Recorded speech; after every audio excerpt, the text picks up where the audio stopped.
देणारे तथागत गौतम बुद्धांना माझा त्रिवार वंदन. जिच्या कुशीत महाराष्ट्राचं नेतृत्व घडलं वाढलं, या विश्वातलं आदर्श मातृत्व माँसाहेब जिजाऊ. तुम्हा आम्हा शिक्षणाची दारे खुली करून देणाऱ्या क्रांतिज्योती सावित्रीबाई फुले आणि महात्मा ज्योतिबा फुले, महाराष्ट्राची अस्मिता जपणारे छत्रपती शिवाजी महाराज व छत्रपती संभाजी महाराज, 27 वर्ष आदर्श राज्यकारभार करणाऱ्या अहिल्याराणी होळकर, या सर्व महामानवांच्या स्वप्नांना भारतीय संविधानात अंतर्भूत करून आपल्या सर्वांनाच मूलभूत हक्क देणारे बुद्धिसम्राट डॉक्टर बाबासाहेब आंबेडकर, बाबासाहेबांना कष्टपूर्ण साथ देणाऱ्या माता रमाई, राजर्षी शाहू महाराज, लोकशाहीर अण्णाभाऊ साठे, या सर्व महामानवांना माझा त्रिवार वंदन. आज दिनांक 7 फेब्रुवारी 2025. आज आपण इथे त्यागमूर्ती रमामाता यांच्या जयंतीनिमित्त एकत्र आलो आहोत. त्यानिमित्ताने मी धम्मचक्र बुद्धविहारातर्फे आपल्या सर्वांचं सहर्ष स्वागत करते. तत्पूर्वी मी माझा परिचय करून देते. मी वैशाली राहुल दामोदरे याच्या आजच्या कार्यक्रमामध्ये सर्वांचे सहर्ष स्वागत करते. चला तर मग स्वागत समारंभाकडे वळूया. कोणत्याही कार्यक्रमाची शोभा ही तिथे उपस्थित असणाऱ्या प्रमुख पाहुणे, मान्यवर आणि अध्यक्षांमुळे येते. तेव्हा मी आजच्या कार्यक्रमाचे प्रमुख पाहुणे प्राध्यापक शैलजाताई अरविंद सांगळे यांना अशी विनंती करते की त्यांनी मंचावर आपले स्थान ग्रहण करावे. तसेच डॉक्टर विद्याताई रायकवार यांनाही मी अशी विनंती करते की त्यांनी आजच्या कार्यक्रमाचे स्थान ग्रहण करून कार्यक्रमाची शोभा वाढवावी. आणि आपल्या सर्वांच्या लाडक्या म्हणजेच मनीषाताई कसबे यांना अशी विनंती करते की आजच्या कार्यक्रमाचे अध्यक्षस्थान त्यांनी भूषवावे. उगवत्या सूर्याने नवी दिशा दिसते, उगवत्या सूर्याने नवी दिशा दिसते, बहरत्या निसर्गाने सृष्टी फुलते. तुम्हा सर्वांच्या उपस्थितीमुळे स्वागताचे हे क्षण उजळलेले दिसते, स्वागताचे हे क्षण उजळलेले दिसते. तुम्हा सर्व मान्यवरांचे, प्रमुख पाहुण्यांचे आणि कार्यक्रमाच्या अध्यक्षांचे मी इथे माझ्या वतीने आणि धम्मचक्र बुद्धविहारातर्फे सहर्ष स्वागत करते. चला तर मग आता आपण प्रमुख पाहुण्यांचा सत्कार करूया. आपल्या आजच्या कार्यक्रमाला प्रमुख पाहुणे म्हणून लाभलेले प्राध्यापक शैलजाताई अरविंद सांगळे यांचा सत्कार मानसीताई वानखेडे ह्या करतील.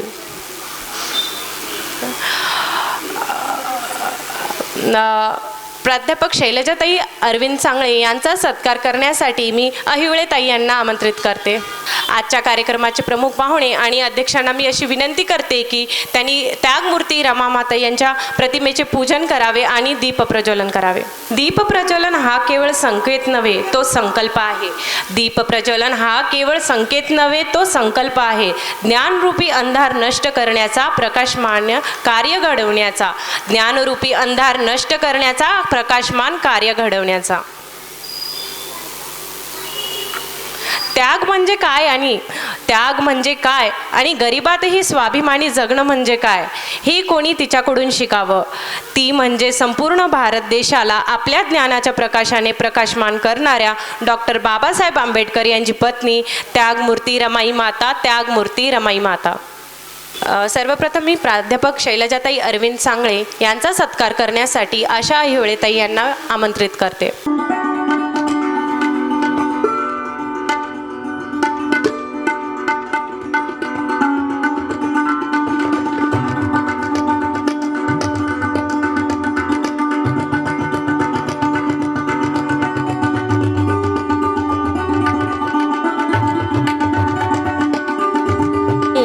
रमाई जयंतीमुळं खास आपण महामानव डॉक्टर बाबासाहेब आंबेडकरांचे पाळणे तर म्हणतोच, पण रमाई मातेचं सुद्धा बाबासाहेबांचं जीवनचरित्र जर पूर्ण व्हायचं असेल तर रमाई मातेंचं जीवनचरित्र हवंच.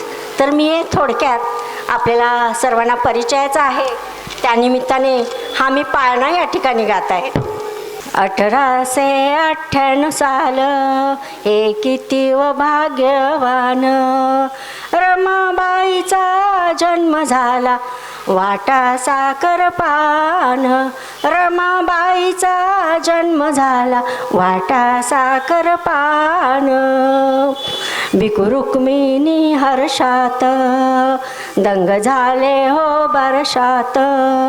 भिकू रुक्मिणी हर्षात दंग झाले हो बरसात. वननगाव हे नाचू लागले होऊनी बेभान. रमाबाईचा जन्म झाला वाटा साखर पान. रमाबाईचा जन्म झाला वाटा साखर पान. ही सुकन्या सुखाची रास आली घेऊन हर्षाची आस. ही सुकन्या सुखाची रास आली घेऊन हर्षाची रास. गाव कुसा राहून बाहेर देई मनाला जान. गाव कुसा राहून बाहेर देई मनाला जान. रमाबाईचा जन्म झाला वाटा साखर पान. रमाबाईचा जन्म झाला वाटा साखर पान. बारशाला जमला गाव भागीरथी ठेवलं नाव. बारशाला जमला गाव भागीरथी ठेवलं नाव. मानवतेचा गिरविल धडा कन्या हे रूपवान. मानवतेचा गिरविल धडा कन्या हे रूपवान. रमाबाईचा जन्म झाला वाटा साखर पान. रमाबाईचा जन्म झाला वाटा साखर पान. लेक घेईल संसारी दुवा पतिरायाची करील सेवा. लेक घेईल संसारी दुवा पतिरायाची करील सेवा. त्यागमूर्ती मातेचा ठेवा देई अमाभिमान. त्यागमूर्ती मातेचा ठेवा देई अमाभिमान. रमाबाईचा जन्म झाला वाटा साखर पान. रमाबाईचा जन्म झाला वाटा साखर पान. जय जय भीम. अतिशय सुंदर आवाजात तुम्ही रमाईंचं गीत सादर केलं आहे. यानंतर मी गीत गायण्यासाठी स्वरेशा राहुल उजगरे हिला आमंत्रित करते. तिने केली जीवाची लाही दाखवा ऐसी कुणी. दाखवा ऐसी कुणी. रमाई रमाई पुन्हा होणे न रमाई. ओ रमाई रमाई पुन्हा होणे न रमाई. घेऊनी झेप पक्षिणी शोधते चिल्या पिल्यांना चारा. तशी रमाई हुडकून काढी. तशी रमाई हुडकून काढी. मुळीचा तो भारा. मुळीचा तो भारा.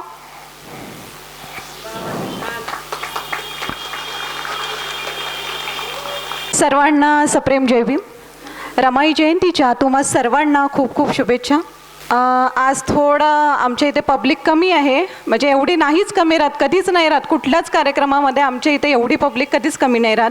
पण आज काय झालं आहे की पिंपरीला सुद्धा कार्यक्रम आहे, त्यामुळे सगळे लोक तिकडे पण वळाले आहेत. आणि लोकांना कसं आहे आजकाल डान्स हे ते, त्यामुळे तिथे मला वाटते होम मिनिस्टरचा कार्यक्रम तिथे आयोजित केलेला आहे, त्यामुळे सगळे लोक तिकडे वळाले आहेत. ठीक आहे, पण शेवटी लोक कसं आहे सांस्कृतिक कार्यक्रमाकडे जास्त वळते. आणि आम्हीही मागल्या वर्षी सांस्कृतिक कार्यक्रम ठेवला होता, त्यावेळेस भरगच्च गर्दी होती. पण यावेळेस मला असं वाटलं की रमाईच्या विचाराने आपण ही जयंती साजरी करावी, म्हणून आम्ही हा कार्यक्रम आयोजित केला. पण ठीक आहे, नेक्स्ट टाईम तुम्हाला यापेक्षा जास्त पब्लिक दिसेल ही आशा करू आम्ही, आणि तुम्हाला परत एकदा आम्ही बोलू. तत्पूर्वी मी तुम्हाला आमच्या ज्या विद्याताई राईकवार आहेत त्यांचा एक थोडक्यात परिचय देऊ इच्छिते. माझ्या आदर्श आणि माझ्या गुरु म्हणजे ज्यांच्यासोबत मी नागपूरला असताना काम केलं आहे, अंधश्रद्धा निर्मूलन समितीमध्ये सांस्कृतिक कार्यक्रम कसा असतो हा मी त्यांच्याकडनं शिकलेले आहे. आणि त्या माझ्या खरंच खूप आदर्श माझ्यासाठी त्या व्यक्तिमत्व आहेत. त्यांचा एक थोडक्यात मी परिचय देऊ इच्छिते. अत्तराने कपड्याला सुगंधित करणे ही काही मोठी गोष्ट नाही आहे. आयुष्याची खरी मजा तर तेव्हा येते जेव्हा आपले आयुष्य आपल्या कर्तबगारीने सुगंधित होते. आपले कर्तृत्ववान कार्यशैलीतून स्वतःसोबतच जनसामान्याचे जीवन सुगंधित करणारे व्यक्तिमत्व म्हणजे आमच्या डॉक्टर विद्याताई राईकवार. त्यांचं education BA, B.Ed, MA, Marathi, Hindi, इतिहास, राज्यशास्त्र यामध्ये त्यांनी MA केलेलं आहे. MPhil, PhD, LLB, FPR असून सावित्रीबाई फुले पुरस्कार यांनी त्यांना सन्मानित केलं आहे. डॉक्टर बाबासाहेब आंबेडकर सामाजिक कार्यकर्ता पुरस्कार, उत्कृष्ट वक्ता पुरस्कार आणि याहून असंख्य पुरस्काराने त्यांना सन्मानित करण्यात आले आहे.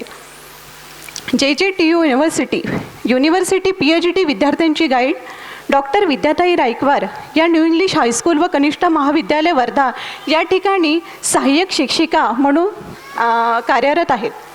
दिशादर्शक महिला शैक्षणिक व सामाजिक संस्था महाराष्ट्र राज्य अध्यक्ष त्या आहेत. ब्राईट मल्टीपर्पज सोसायटी वर्धा अंतर्गत परिवर्तन मिशन स्कूलची स्थापना गोरगरीब गरजूकरिता संचालक सदस्य म्हणून त्या कार्यरत आहेत.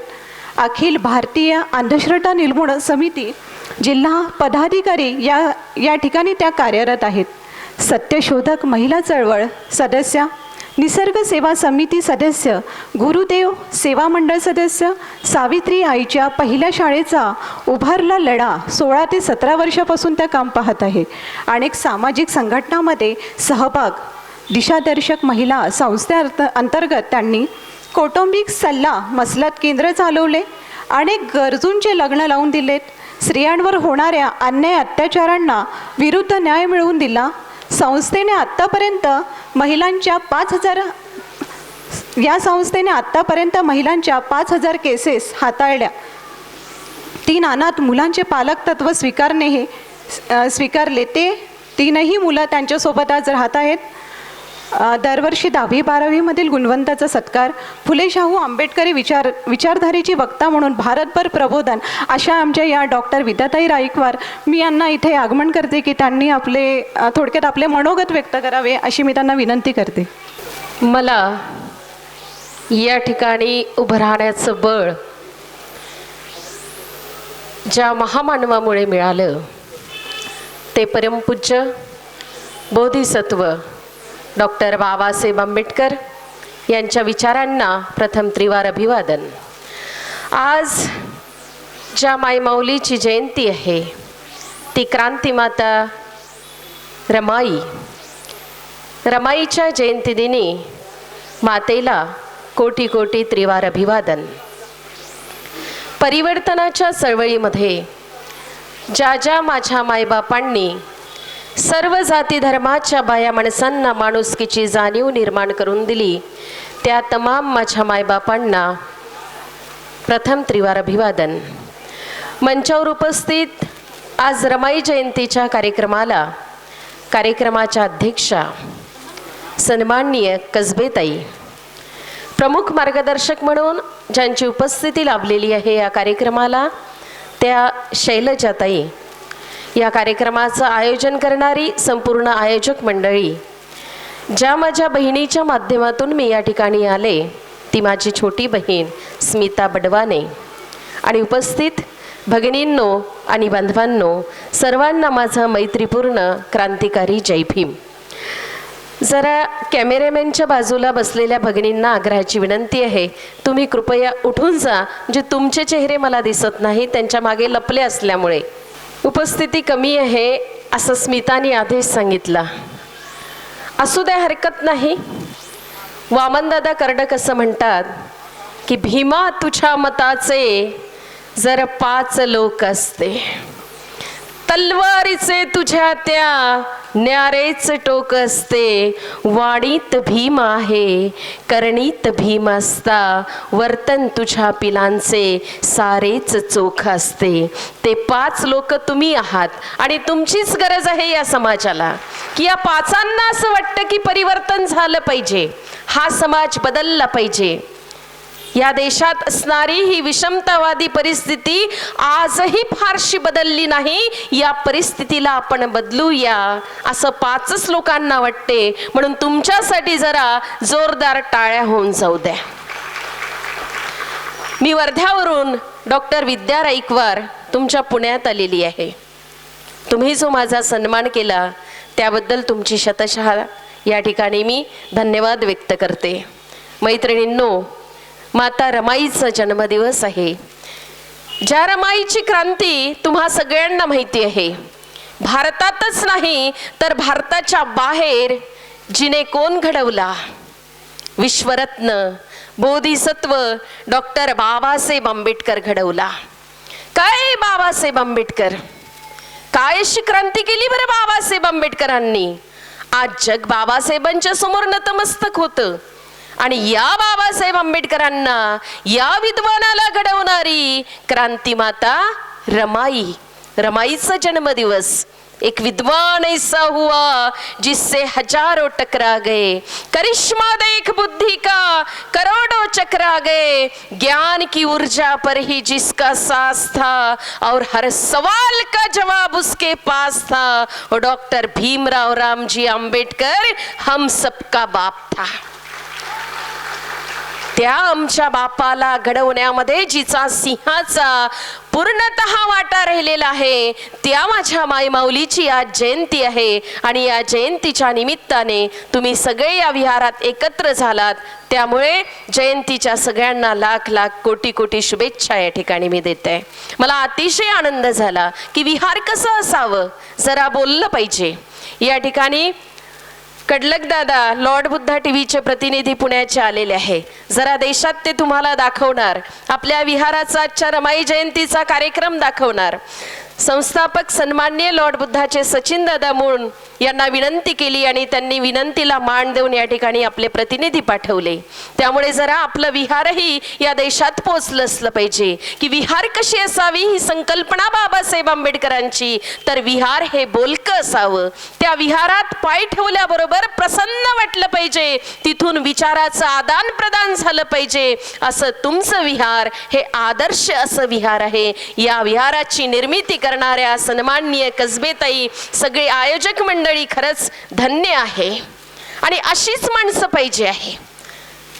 आजच्या युगात जर आपण पाहिलं तर कुणीही 1 रुपया कुणासाठी खर्च करत नाही. बाल्यानं बाली आणि 10x10ची खोली स्वतःच्या विश्वात मशगूल असणारी माणसं आहे. कोण करणार पैसे खर्च? माझा परिवार, माझी मुलं, माझी बायको, माझा नवरा, माझे नातेवाईक, बस इतकंच माझं आयुष्य आहे. पण या पलीकडे जाऊन समाजाचा विचार करणारी ही जी माणसं आहे. काय सुंदर असं तुमचं हे विहार वाटतं. विद्येची केंद्र ही विहार झाली पाहिजे, म्हणून फार मोठी लायब्ररी तुमच्या या विहारामध्ये आहे. अतिशय आनंद झाला. खऱ्या अर्थानं रमाईची जयंती आपण कशी साजरी केली पाहिजे, महामानवांना अभिवादन आपण कशा पद्धतीने केलं पाहिजे, तर तुमच्याकडून या सगळ्या माझ्या भारत देशातल्या विहाराच्या सगळ्या लोकांनी शिकावं अशी त्यांना आग्रहाची विनंती करते लॉर्ड बुद्धा टीव्हीच्या माध्यमातून. मैत्रिणींनो, रमाईची जयंती आहे. रमाईच्या बद्दल तुम्हाला काय सांगावं. अत्यंत हालअपेष्टा सहन करून एक कवी असा म्हणतो. जरा गाण्याच्या स्वरूपात घेऊया. रमाईच्या संदर्भात अनेक कवींनी कविता लिहिल्या, सुंदर सुंदर कविता लिहिल्या की तिचा संघर्ष, तिचा त्याग आणि तिच्या संघर्षामुळे, तिच्या त्यागामुळेच आज विश्वाला महामानव, क्रांतीसूर्य, बोधिसत्व डॉक्टर बाबासाहेब आंबेडकर मिळालेत. जरा त्याग तिचा जाणून घेऊया. आजच्या काळात आपण हा त्याग करायला तयार आहोत का? रमाईचा आदर्श आम्ही घ्यावा इथपर्यंत आम्ही सक्षम झालो का? आमच्या मनाची इच्छा आहे का? इच्छाशक्ती आहे का? तो आत्मविश्वास, तो कॉन्फिडन्स आमच्या मनात आहे का की आज आम्ही रमाई झालो पाहिजे, आम्हाला ही रमाई व्हावं लागेल. ज्या वेळेला आम्ही रमाई ऐकतो आहे, रमाई बोलतो आहे, किंवा कुठल्याही मान स्त्री पुरुषांचे अशा प्रकारचे आपण वैचारिक प्रबोधनाचे कार्यक्रम घेतो, त्यावेळेला आमची देखील जबाबदारी काय आहे, ही जबाबदारी, या जबाबदारीचं भान देखील आम्हाला आहे का, हेही पाहणं अत्यंत गरजेचं आहे. अनेक कवींनी गायकांनी रमाईच्या बद्दल छान छान गाणी लिहिली आहे, कविता लिहिली आहे. त्याचपैकी एक कवी असा म्हणतो रमाईच्या बद्दल आणि त्या गाण्याच्या माध्यमातून, त्या कवितेच्या माध्यमातून तिचा संघर्ष समाजापर्यंत पोहोचवण्याचा तो प्रयत्न करतो. जरा त्या कवितेच्या 4 ओळी गाण्याच्या स्वरूपात मी तुमच्या पुढ्यात मांडणार, कारण माईचा जन्मदिवस आहे. जरा आनंद दिवस म्हणूनही साजरा करूया, कारण आम्ही जे काही आज हे दिवस भोगतो आहे, हे सोन्याचे दिवस आम्हा महिलांचे आले ते माता रमाईमुळे. म्हणून कवी असा म्हणतो एक, गरिबी जरी त्या संसारात होती, रमाची भीमाला तरी साथ होती, रमाची भीमाला तरी साथ होती. भीमराव होते दिव्याच्या समान, भीमराव होते दिव्याच्या समान, अन त्या दिव्याची रमा वात होती, अन त्या दिव्याची रमा वात होती. बरोबर ना? होती की नाही? वात ही जळतच राहते. हळूहळू हळूहळू जोपर्यंत तेल संपत नाही तोपर्यंत ती जळण्याचा प्रयत्न करते आणि संपूर्ण या अंधारल्या या जगाला प्रकाशित करण्याचा प्रयत्न ही वात करते. आणि त्या वातीचं काम माता रमाईने केले. पुरेसे नव्हते अन्न, पुरेसे नव्हते वस्त्र, तरीही नाही झाली मनाने दुःखी खिन्न. पुरेसे नव्हते वस्त्र, पुरेसे नव्हते अन्न, तरीही नाही झाली मनाने दुःखी खिन्न. काय आहे पुढच्या ओळी? अर्धांगिनी होती का रमाई बाबासाहेबांची? बिलकुल नाही. आपल्याला जर कोणी आपल्या पतीची अर्धांगिनी म्हटलं तर खपवून घ्यायचं नाही. आम्ही अर्धांगिनी नाही, आम्ही पूर्णांगिनी आहो. पूर्णांगिनी जरी बॅरिस्टरांची नाही कधी गर्व, अहो नाही कधी गर्व. वाचलेली काही चिल्यान पिल्यांची, वाचलेली काही चिल्यान पिल्यांची, शिळ्या भाकरी ती रमा खात होती, शिळ्या भाकरी ती रमा खात होती. बंधू आणि भगिनींनो, शिळ्या भाकरी रमाई खायची. वाचलेली चिल्या पिल्यांची पोटभर तिला खायला देखील भाकरी मिळाली नाही. अत्यंत दयनीय अवस्थेमध्ये रमाईने आपलं जीवन काढलं. लहानपणापासूनच तिच्या मृत्यूपर्यंतचा जर संघर्ष आपण पाहिला तर आपल्या डोळ्याला धारा लागल्याशिवाय राहत नाही. बालपणीच आई वडील मरून जाते, मामाच्या घरी तिचं संगोपन, आणि त्यानंतर बाबासाहेब आंबेडकरांच्या आयुष्यात ही रमाई येते. तिथेही मात्र तिला संघर्षच करावा लागतो. तुम्हाला माहिती आहे रमाई कुणाला दिसू नये, आपला पती बॅरिस्टर होतो आहे, इतकं उच्च शिक्षण घेतोय, पदव्या घेतो आहे, लोक काय म्हणतील म्हणून सकाळीच पहाटे पहाटे मुंबईच्या पोयबावडीच्या चाळीत राहत असताना गोवऱ्या थापायला जायची, गोवऱ्या विकायला जायची. कुणाला दिसू नये, कारण लोक चिडवायचे, महिला चिडवायच्या तिला. काय म्हणायच्या? काहीतरी करायचं बाई म्हणे त्या शिक्षणाचं. एक म्हणायची, ज्या शिक्षणाने या बाईला भिकेला लावलं. नवरा बॅरिस्टर व्हायला चालला, या बाईच्या गळ्यात एक दागिना सुद्धा नाही आणि तो मात्र स्वतःचं सगळं सुख भोगतो आहे. अशा पद्धतीनं रमाईला बायका चिडवायच्या. समाज आहेच तसा. जो कोणी चांगलं काम करत असेल त्याला हा समाज विरोध केल्याशिवाय राहत नाही. पण या विरोधाला न जुमानता माता रमाईने जे तिचं कार्य होतं ते कार्य करणं तिने थांबवलं नाही. काय करायची रमाई? गोवऱ्या विकून विकून बाबासाहेब आंबेडकरांना परदेशात पैसे पाठवायची. इकडे संयुक्त कुटुंब पद्धती. लक्षात घ्या मैत्रिणींनो, आजच्या या वर्तमान परिस्थितीमध्ये जीवन जगत असताना आम्ही मानतोय का संयुक्त कुटुंब पद्धतीला? तर याचं उत्तर फार पर्सेंटेजनी 0.5% येईल असं मी सांगते. आमच्या मुलीचं जर लग्न करायचं असेल तर आम्ही कोणता शोध घेतो? खास तर आईची भूमिका फार महत्वाची असते. मुलीचं लग्न करायचंय, मग आधीच आम्ही शोध लावतो, चला घरात किती लोक आहे, सासू आहे का, सासरे आहे का, देर आहे का, ननंद आहे का, बरं अजून आणखी कोण कोण आहे, नाही असं स्थळ नकोय आमच्या पोरीला, एकटाच पोरगा आणि हिची एकटीच पोरगी, बाल्यानं बाली, आधी सांगितल्याप्रमाणे 10 बाय 10ची खोली. पण या पलीकडे जाऊन रमाईचा आदर्श जर तुम्हाला घ्यायचा असेल तर संयुक्त कुटुंब पद्धती आजच्या काळात कशी टिकवून ठेवली पाहिजे. बाबासाहेब तर बाहेरच राहायचे. तुम्हाला माहितीये आपला कुणी वालीच नव्हता. अत्यंत विषम परिस्थितीमध्ये आपलं जीवन जनावरापेक्षाही भयंकर आपली स्थिती, अशा स्थितीमध्ये आम्ही कसं जगावं हा आमच्या समोर प्रश्न निर्माण झालेला. आणि मग या सगळ्या समस्या सोडवण्यासाठी आमचा एकमेव वाली फक्त बाबासाहेब आंबेडकर. ज्ञान पंडिताच्या पगडीचा तुराग, असा लाखात होता भीमराव माझा हिराग. बाबासाहेबांना तर घराकडे लक्ष द्यायला वेळच मिळाला नाही. मग संपूर्ण कुटुंब कुणी सांभाळावं. जोपर्यंत रामजी आंबेडकर जिवंत होते तोपर्यंत रमाईला फार सहारा. बाबासाहेबांना घडवण्यामध्ये त्यांचे वडील रामजी आंबेडकरांची देखील फार महत्वाची भूमिका आहे. बालपणापासूनच रामजी आंबेडकरांनी बाबासाहेब आंबेडकरांवर संस्कार केले. तुम्हाला माहिती आहे बाबासाहेबांच्या घरामध्ये कबीरांच्या दोह्यांचं वाचन व्हायचं.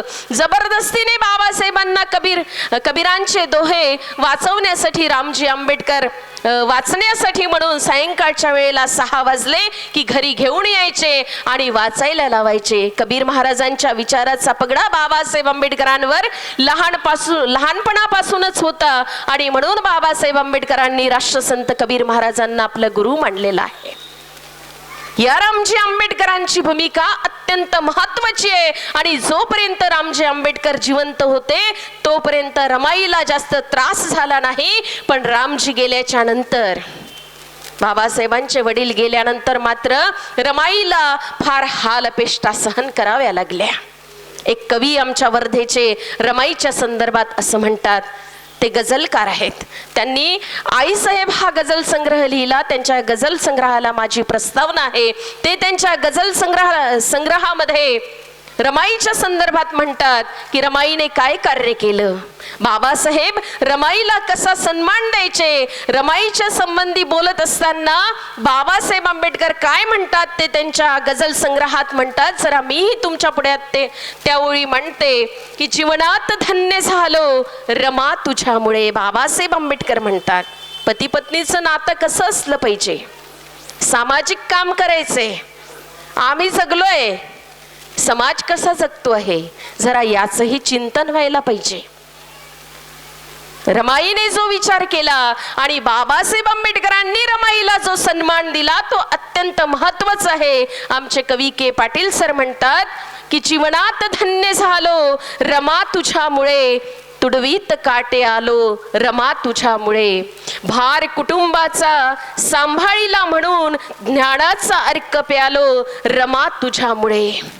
काय म्हणतात बाबासाहेब आंबेडकर की भार कुटुंबाचा सांभाळीला म्हणून ज्ञानाचा अर्क प्यालो रमा तुझ्यामुळे. जर का कुटुंबाची जबाबदारी तू सांभाळली नसती तर मी आज इतका ज्ञानी झालो नसतो.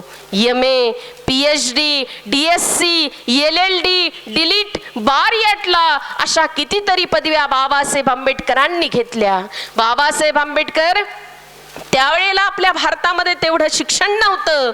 इंग्रजांच्या शाळा होत्या पण उच्च शिक्षण घ्यायचं म्हणजे परदेशात जावं लागत होतं. मग बाबासाहेब आंबेडकर अमेरिकेच्या कोलंबिया विद्यापीठात गेले. त्या अमेरिकेच्या कोलंबिया विद्यापीठात जाऊन बाबासाहेब आंबेडकर शिकले. लंडनच्या केम्ब्रिज विद्यापीठामध्ये जाऊन बाबासाहेब आंबेडकर शिकले. आणि एवढं मोठं शिक्षण, हे जे ज्ञान संपादन बाबासाहेब आंबेडकरांनी केलं हे केवळ आणि केवळ आमच्या मायमाऊली रमाईमुळे. आणि म्हणून बाबासाहेब म्हणतात की भार कुटुंबाचा सांभाळीला म्हणून ज्ञानाचा अर्क प्यालो रमा तुझ्यामुळे. तू जर का माझ्या कुटुंबाचा भार सांभाळला नसता तर मी आज ज्ञानी झालो नसतो. आज जगाने माझे पुतळे उभारले नसते. जपान असेल, अमेरिका असेल, लंडन असेल, ज्या भारत देशात आमच्या बाबासाहेब आंबेडकरांचा जन्म झाला त्या बाबासाहेबांच्या पुतळा उभारण्यासाठी एका बोर्डभर जागेसाठी विद्यापीठाला, मराठवाडा विद्यापीठाला नाव देण्यासाठी माणसांना मरावं लागतं. कसा रे तुमचा देश? कसा हा आमचा देश? जिथे माणसाचं माणूसपण नाकारलं, जिथे माणसाला महत्त्व दिल्या जात नाही, अशा या देशात बाबासाहेबांचा जन्म झाला. पण ते देश कोणते असेल ज्या देशाचा माजी राष्ट्रपती ओबामा असं म्हणतो की ज्या भारत देशाचं संविधान बाबासाहेब आंबेडकरांनी लिहिलं ते बाबासाहेब आंबेडकर आमच्या विद्यापीठाचा विद्यार्थी आहे. अभिमान. माजी राष्ट्रपती अमेरिकेचे ओबामा यांना अभिमान वाटतो की आमच्या विद्यापीठा, आमच्या या शहरामध्ये, आमच्या देशामध्ये विद्यापीठात शिकलेला विद्यार्थी भारत देशाचं संविधान लिहितो, ही आमच्यासाठी अभिमानाची बाब आहे. ते बाबासाहेब आंबेडकर ना, ते आमच्या देशात शिकले, आमचे विद्यार्थी आहे असा ओबामा म्हणतो. आपल्या देशामध्ये हा सन्मान दिला जातो का बाबासाहेब आंबेडकरांना? ते लंडनचं केम्ब्रिज विद्यापीठ ब्रांझ नावाच्या धातूचा बाबासाहेब आंबेडकरांचा पुतळा उभारते. तर का? त्या विद्यापीठात बाबासाहेब आंबेडकर शिकले म्हणून. केवढा गर्व, केवढा स्वाभिमान आणि केवढा अभिमान आहे. आणि ज्या भारत देशाचे रहिवासी, ज्या देशात बाबासाहेबांचा जन्म झाला, तिथे बाबासाहेब आंबेडकरांचे पुतळे तोडल्या जातात. तिथे बाबासाहेब आंबेडकरांचं इतकं सुंदर संविधान लिहिलं बाबासाहेब आंबेडकरांनी. ये शान, ये शौकत, ये विश्वास न होता आज कोई भी इस देश में किसी का मेहमान न होता. गर मिल पाती खुशियां हमें इस वतन से मगर इस देश का संविधान डॉक्टर बाबा साहब आंबेडकर ने न लिखा होता. डॉक्टर बाबा साहब आंबेडकर ने न लिखा होता. बाबा साहब आंबेडकर ने इस देश का संविधान लिखा है और देश के संविधान में देश में रहने वाले सभी जाति धर्म के लोगों को एक समान हक और अधिकार मिला कर दिए हैं. उसमें भेद करना मना है.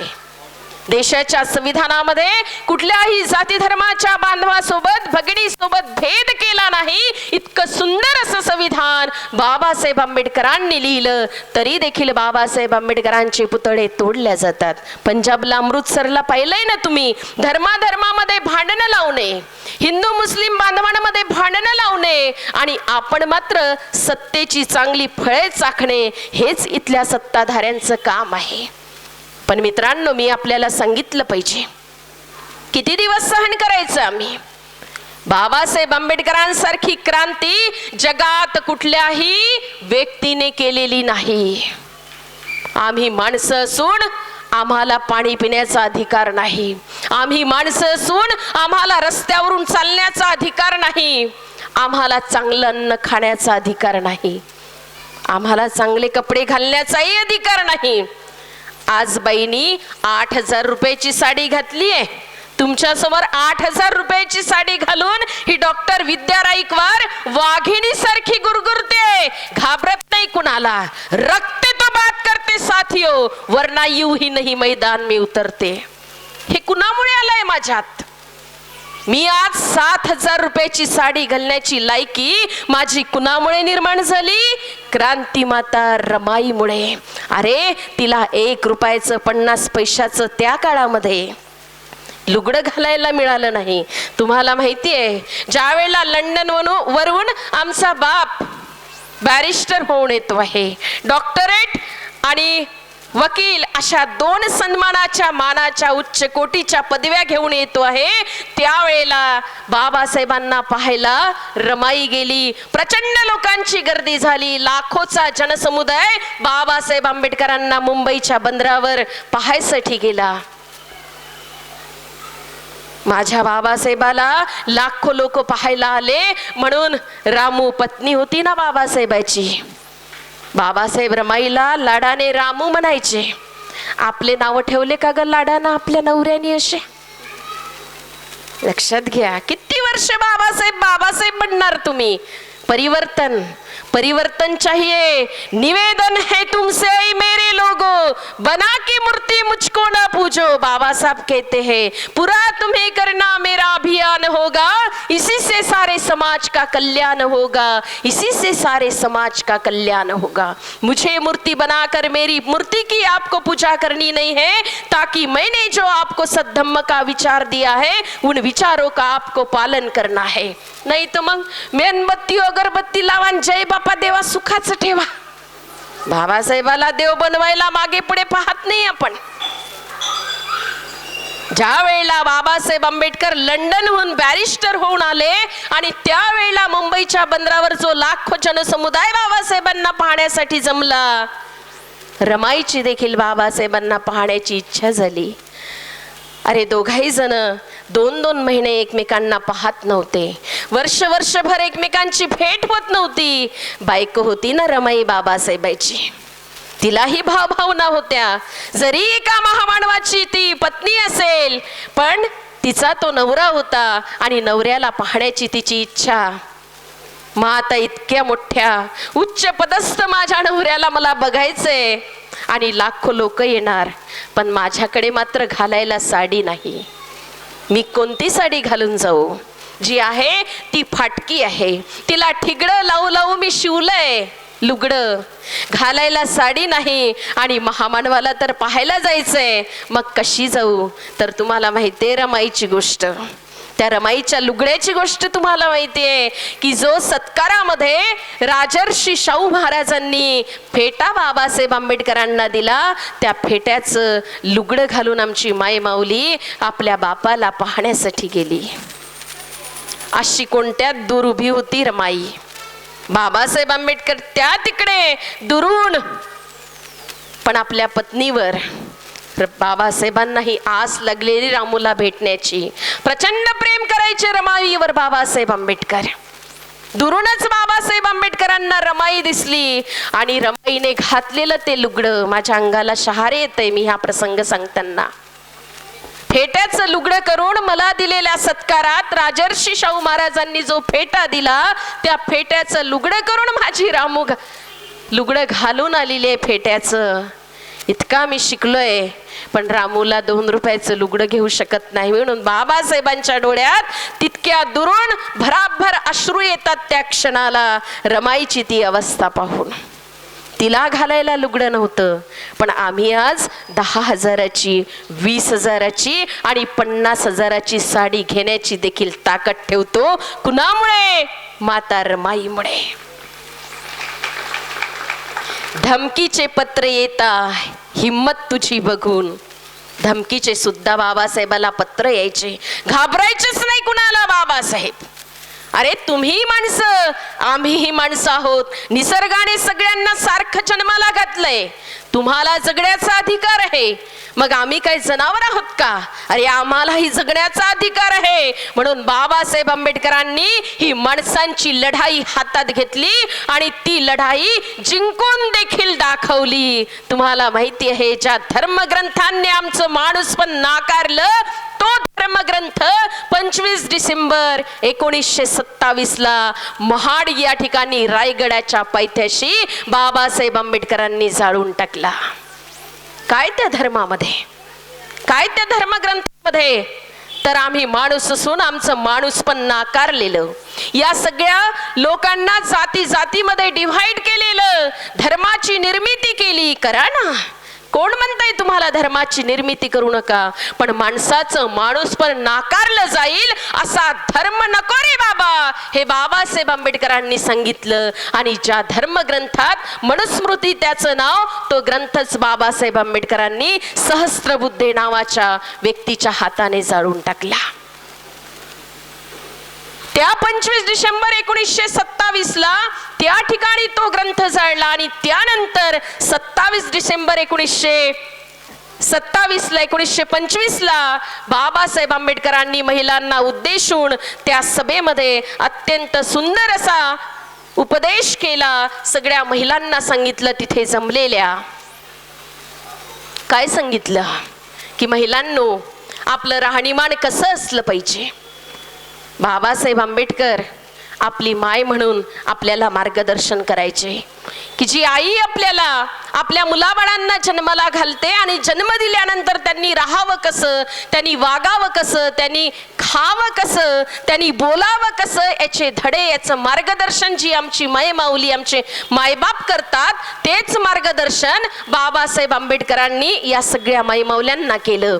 त्या ठिकाणी 27 डिसेंबर 1927ला महाड या ठिकाणी, ज्या वेळेला महाडचा चौदार तळ्याचा सत्याग्रह तुम्हाला माहिती आहे, 20 मार्च 1927ला पाण्यासाठी देखील इथे संघर्ष आम्हाला करावा लागला. पाणी पिण्याचाही अधिकार नाही, पाण्यासाठी ही झुंज द्यावी लागली. आणि त्या ठिकाणी महाड या ठिकाणी महिलांना उद्देशून बाबासाहेब आंबेडकरांनी सांगितलं की आमच्या महिलांनी साड्या कशा घातल्या पाहिजे, गळ्यात दागिने कसे घातले पाहिजे, तुम्ही ज्या हातभर बांगड्या घालता, गळाभर गरसुऱ्या घालता, याची काही एक गरज नाही. तुम्ही दागिना एकच घाला, आणि तो दागिना म्हणजे कोणता, तर सोन्याचा दागिना. सोन्याचा दागिना घालायला सांगितला, आणि सोन्यासारखं जीवन आमचं लखलखतं बाबासाहेब आंबेडकरांनी केलं. त्यानंतर खास महिला भगिनी पुढे बसल्याय म्हणून महिलांसाठी, आणि रमाई जयंती आहे म्हणून महिलांसाठी जर आजचं व्याख्यान होऊन जाऊ द्या. बाबासाहेब आंबेडकरांनी 16 जून 1936ला मुंबईच्या पोयबावडीतील दामोदर हॉलमध्ये, लक्षात घ्या की या देशात राहणार कोणतीही माझी महिला असो, कुठल्याही जाती धर्माची महिला असो, कोणतंही काम करणारी महिला असो, त्या सगळ्याच महिलांसाठी बाबासाहेब आंबेडकरांचं अत्यंत महत्त्वाचं स्थान आणि महत्त्वाचं काम बाबासाहेब आंबेडकरांनी केलं. तुम्हाला माहिती आहे की आज मोठमोठ्या शहरांमध्ये ज्या काही, सांगितलं पाहिजे तुम्हाला, ज्यांना वेश्या असं म्हटलं जातं, या आमच्या भगिनींच्या सभा बाबासाहेब आंबेडकरांनी घेतल्या त्या काळामध्ये. मग मुरळे असेल, जोगतिनी असेल, देवदासी असेल, की या व्यवस्थेने लादलेल्या ज्या काही रूढी परंपरा होत्या, या रूढी परंपरांनी ग्रस्त झालेल्या आमच्या महिला भगिनींसाठी देखील बाबासाहेब आंबेडकरांनी मोठ्या मोठ्या सभा घेतल्या. आणि त्या सभेमध्ये बाबासाहेब आंबेडकर महिलांच्या संदर्भात म्हणतात की स्त्री जात समाजाचा अलंकार आहे. ज्या धर्मग्रंथाने स्त्री ही कलंक आहे असं म्हटलं, त्याच कलंकाला पुसून बाबासाहेब आंबेडकरांनी स्त्री जात हा समाजाचा अलंकार आहे. भगिनींनो, समाजाला बट्टा लावणाऱ्या धंद्यापासून तुम्ही मुक्त व्हा, सन्मानजनक तुम्ही व्यवसाय करा, ज्या व्यवसायाने समाजात तुम्हाला सन्मान मिळेल. या पद्धतीनं 500 या आमच्या भगिनींची सभा बाबासाहेब आंबेडकरांनी घेतलेली होती. या पुढे जाऊन 20 जुलै 1942ला तर बाबासाहेब आंबेडकरांनी 25,000 महिलांची नागपूर या ठिकाणी, ज्या ठिकाणी 14 ऑक्टोबर 1956ला लाखोच्या संख्येने दीक्षेचा सोहळा बाबासाहेब आंबेडकरांनी त्या ठिकाणी घेतला, त्या 1942च्या महिला परिषदेमध्ये बाबासाहेब असं सांगतात की मी एखाद्या समाजाच्या प्रगतीचं मोजमाप महिलांच्या झालेल्या प्रगतीवरून करतो. महिलांच्या संघटनेवर फार मोठा विश्वास ठेवणारा मी माणूस आहे. महिला या अत्यंत प्रामाणिक असतात. आमच्याबद्दल जो बाबासाहेब आंबेडकरांनी विश्वास दाखवला, इतका मोठा विश्वास दाखवला, जरा त्या विश्वासाला आपण जागूया.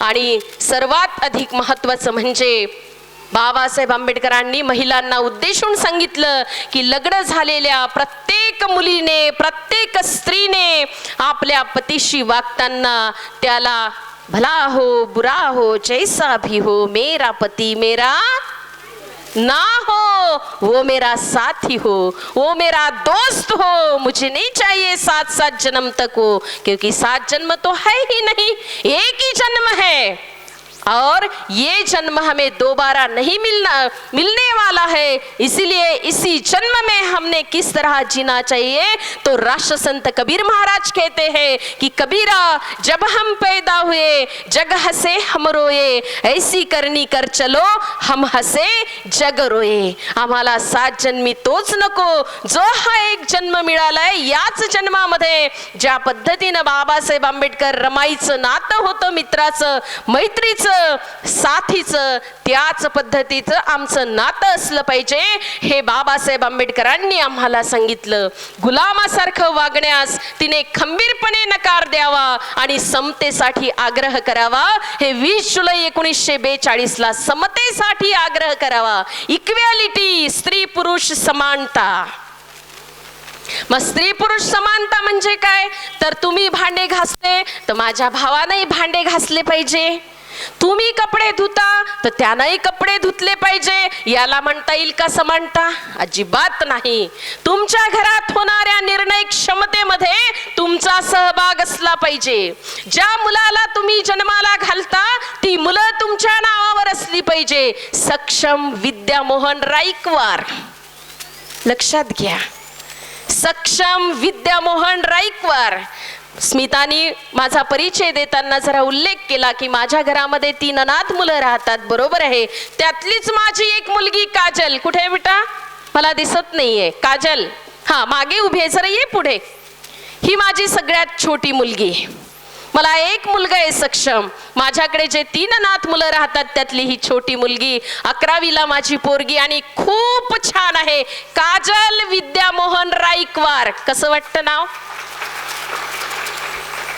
इतकी सुंदर स्वभावाची. एकही वर्ग शाळेत गेली नाही, डायरेक्ट 9व्या वर्गात शाळेत गेली आणि 10व्या वर्गामध्ये सेमी इंग्लिशला मस्तपैकी चांगल्या पर्सेंटेजने पास झाली माझी पोरगी. स्वभाव खूप प्रेमळ. मला वाटतच नाही की ती माझ्या पोटातून जन्माला आली नाही. काय ऋण असावं तिचं आणि माझं. ठीक आहे बाळा. म्हणजे ज्या मुलांना आम्ही जन्माला घालतो ती मुलं सुद्धा आमच्या नावावर नाही, विज्ञानाच्या 21व्या शतकात आम्ही जगतोय. लक्षात घ्या. समतेसाठी आग्रह धरावा. ज्या मुलाचं लग्न आम्ही करतो ती सुनबाई कशी असली पाहिजे, ज्या मुलीचं लग्न आम्ही करतो तो माझा जावाई कसं असलं पाहिजे, हे निवडण्याचं स्वातंत्र्य तुम्हाला असलं पाहिजे. समतेसाठी आग्रह धरावा. बाबासाहेब म्हणतात समता कोणती? ज्या घरात मी राहतो ते अर्ध घर माझ्या नावावर आहे का? पूर्ण नाही म्हणत रे बा. बांधव बसले माझे इकडे, जाऊ नाही देणार मला ते तुमच्या गावातून. ज्या घरात मी राहतो ते अर्ध घर माझ्या नावावर आहे का? जी संपत्ती माझ्याकडे आहे ती अर्धी संपत्ती माझी आहे का? जरा हात वर करा ज्यांची ज्यांची आहे त्यांनी माझ्यासोबत. किती प्रमाण आहे जर आपण पाहूया. या 21व्या शतकामध्ये जीवन जगताना रमाईची जयंती साजरी करतो. 1 2 3 4 5 फक्त 5 ते 7 लोकांची हात वर आहे. कसं होईल बायांनो? कसं आहे? हा इकडे ताईकडे जास्त आहे म्हणजे जरा जास्त आहे, टाळ्या होऊन जाऊ द्या. आमचे कसबे साहेब आणि कसबे ताई फार दानशूर व्यक्तिमत्व आहे. बुद्धाच्या काळामध्ये जे दानी लोक होते त्या दानी लोकांपैकी कसबेताई आणि कसबे साहेब. जरा जोरदार टाळ्या होऊन जाऊ द्या बांधवांनो आणि भगिनींनो. अशी माणसं पाहायला मिळत नाही. ज्या माणसांचा शोध आम्ही घेतो आहे अशी माणसं फार बोटावर मोजण्या इतकी आहे. राष्ट्रसंत तुकडोजी महाराजांनी म्हटल्याप्रमाणे तुकडोजी महाराजांनी देखील ग्रामगीतेच्या माध्यमातून या समाजाला जागवण्याचं काम केलं. तुकडोजी महाराज आपल्या ग्रामगीतेत म्हणतात की हाती न घेता तलवार बुद्ध राज्य करी जगावर. ते राष्ट्रसंत तुकडोजी महाराज म्हणतात की खाना पिना सोना मजा करना पशु भी जानते, मानव जन्म कुछ और है बिरले इसे पहचानते. चिर सत्य क्या अरुनित्य क्या वह है कहाँ कैसे मिले, इसको समझ कर रह गए वे कहे जाते हैं भले. अशा भल्या माणसांपैकी आमच्या कसबेताई आणि कसबे साहेब, ज्यांना माहितीये की माणसाचा जन्म कशासाठी झालाय. फक्त खाण्यासाठी, पिण्यासाठी आणि झोपण्यासाठी म्हणून माणसाचा जन्म नाही, तर काहीतरी वेगळं या समाजाच्या पलीकडे जाऊन आपण काहीतरी केलं पाहिजे. या समाजामध्ये हे जे काही दीन दलित आजही परिस्थिती आहे तशीच आहे. आमचं पोट भरलं म्हणून समाजाचं पोट भरलं नाही. आजही झुग्गी झोपड्या आहेत. झोपड्यांमध्ये राहणाऱ्या माणसांना आजही खायला मिळत नाही, घालायला कपडे नाही, राहायला घर नाही. अत्यंत बिकट परिस्थिती आहे. त्यांच्यापर्यंत शिक्षण अजून पोहोचलं नाही. आरोग्याच्या समस्या, महिलांच्या समस्या तर फार भयानक आहे. महाराष्ट्रामध्ये दर दिवसाला 3 महिलांची अब्रू लुटल्या जाते. तिचा विनयभंग होतो. अत्यंत वाईट अशी परिस्थिती आहे. मणिपूर कधीच जळते आहे, अजूनही जळणं मणिपूरचं थांबलं नाही. आमच्या आदिवासी भगिनींची धिंड त्या ठिकाणी काढली. दलित महिलांवर अन्याय अत्याचार होतात आहे. कुठे घेऊन चाललोय देश? काय परिस्थिती आहे सध्या देशामधली? आणि मग मैत्रिणींनो, मी आपल्याला सांगितलं पाहिजे की ज्या पद्धतीनं बाबासाहेब आंबेडकरांनी आम्हाला जागवण्याचं काम केलं, समतेसाठी आग्रह धरावा, निश्चितच रमाई जयंतीच्या निमित्ताने आम्ही देखील हा थोडासा संकल्प करावा, अशी तुम्हाला आग्रहाची विनंती. वर्ध्यावरून आली आहे 12 तास लागले यायसाठी, झोप झाली नाही. तुम्हाला माहिती आहे ट्रेनमध्ये काय हाल होते. आजकालच्या पोरी रात्रीचे 3-3 वाजेपर्यंत झोपूच देत नाही बा. काय बोलते ना काय नाही मोबाईलवर. 3 ते 4 वाजेपर्यंत या पोरीनं बोलू दिले नाही. सगळ्या पोरी मोबाईलच्या नादी, सगळ्या भगिनी मोबाईलच्या नादी. काय होईल या मोबाईलमुळे? काय पाहिलं पाहिजे आणि काय नाही पाहिलं पाहिजे, त्यामुळे झोप झाली नाही. आणि म्हणून तुम्हाला मी सांगते आहे की जर का समजा आता मी तुम्हाला समतेसाठी आग्रह धरायला सांगितला आणि हे बाबासाहेब आंबेडकरांनी सांगितलं आपल्याला, आता घरी जाऊन तुम्हीही समतेसाठी आग्रह धरला.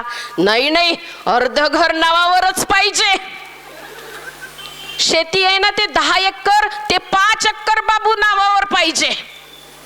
हा विवेक हाही माझ्या नावावर पाहिजे. बरोबर आहे, मागणी तुम्ही करायचीच, पण पद्धत जरा प्रेमाची ठेवायची. सम्यक वाचा, जे अष्टांगिक मार्ग बुद्धांनी आम्हाला दिलं बाबासाहेब आंबेडकरांच्या माध्यमातून, सम्यक दृष्टी, सम्यक वाचा, सम्यक संकल्प, सम्यक कर्मांत, सम्यक आजीविका, सम्यक व्यायाम, सम्यक स्मृती आणि सम्यक समाधी, त्यातील सम्यक वाचा. प्रेमाने या वाचेचा ज्या पद्धतीनं बाबासाहेब आंबेडकरांनी आणि बुद्धांनी उपयोग केला, त्याच पद्धतीनं या वाचेने माणसं जोडूया. असंच आम्हाला मिळालं नाही, इथे संघर्ष करावा लागला. आताही संघर्ष करावा लागेल आणि तो राहील तुमचा समतेसाठीचा संघर्ष आणि समतेसाठीचा आग्रह. पण मला वाटणार नाही की माझे बांधव तुम्हाला नकार देतील. अरे, काही गोष्टी तुम्हीही बोलायला शिकल्या पाहिजे. तुम्ही तुमच्या मनातल्या भावना त्यांच्यापर्यंत पोहोचवल्या पाहिजे. त्यांना नाही कळणार ना, पुरुष प्रधान संस्कृतीचा पगडा आहे त्यांच्यावर, अजूनही गेला नाही. ज्या माझ्या बांधवांच्या मनावरचा पगडा गेला, त्या बांधवाबद्दल या भगिनीला निश्चितच अभिमान असेल की जो न बोलता या माझ्या भगिनीला, या माझ्या वहिनीला या सगळ्या प्रकारच्या गोष्टी देत असेल, त्या बांधवाबद्दल निश्चितच अभिमान असेल. आहे का तसे बांधव या ठिकाणी माझे? आहे का तसे बांधव? जरा कृपया हात वर करा. न सांगता माझ्या भगिनींना हे सगळं देतील. कुणीच हात वर करत नाही बा. यांना टेन्शन येऊन गेलं असेल, आता कसं करायचंय? हरकत नाही, तुम्ही चूप राहिले तरी या तुमचा होकार आहे अशी ही भगिनी या ठिकाणाहून मान्य करायला आणि समजून घेईल. समजूतदार भगिनी आहोत आम्ही.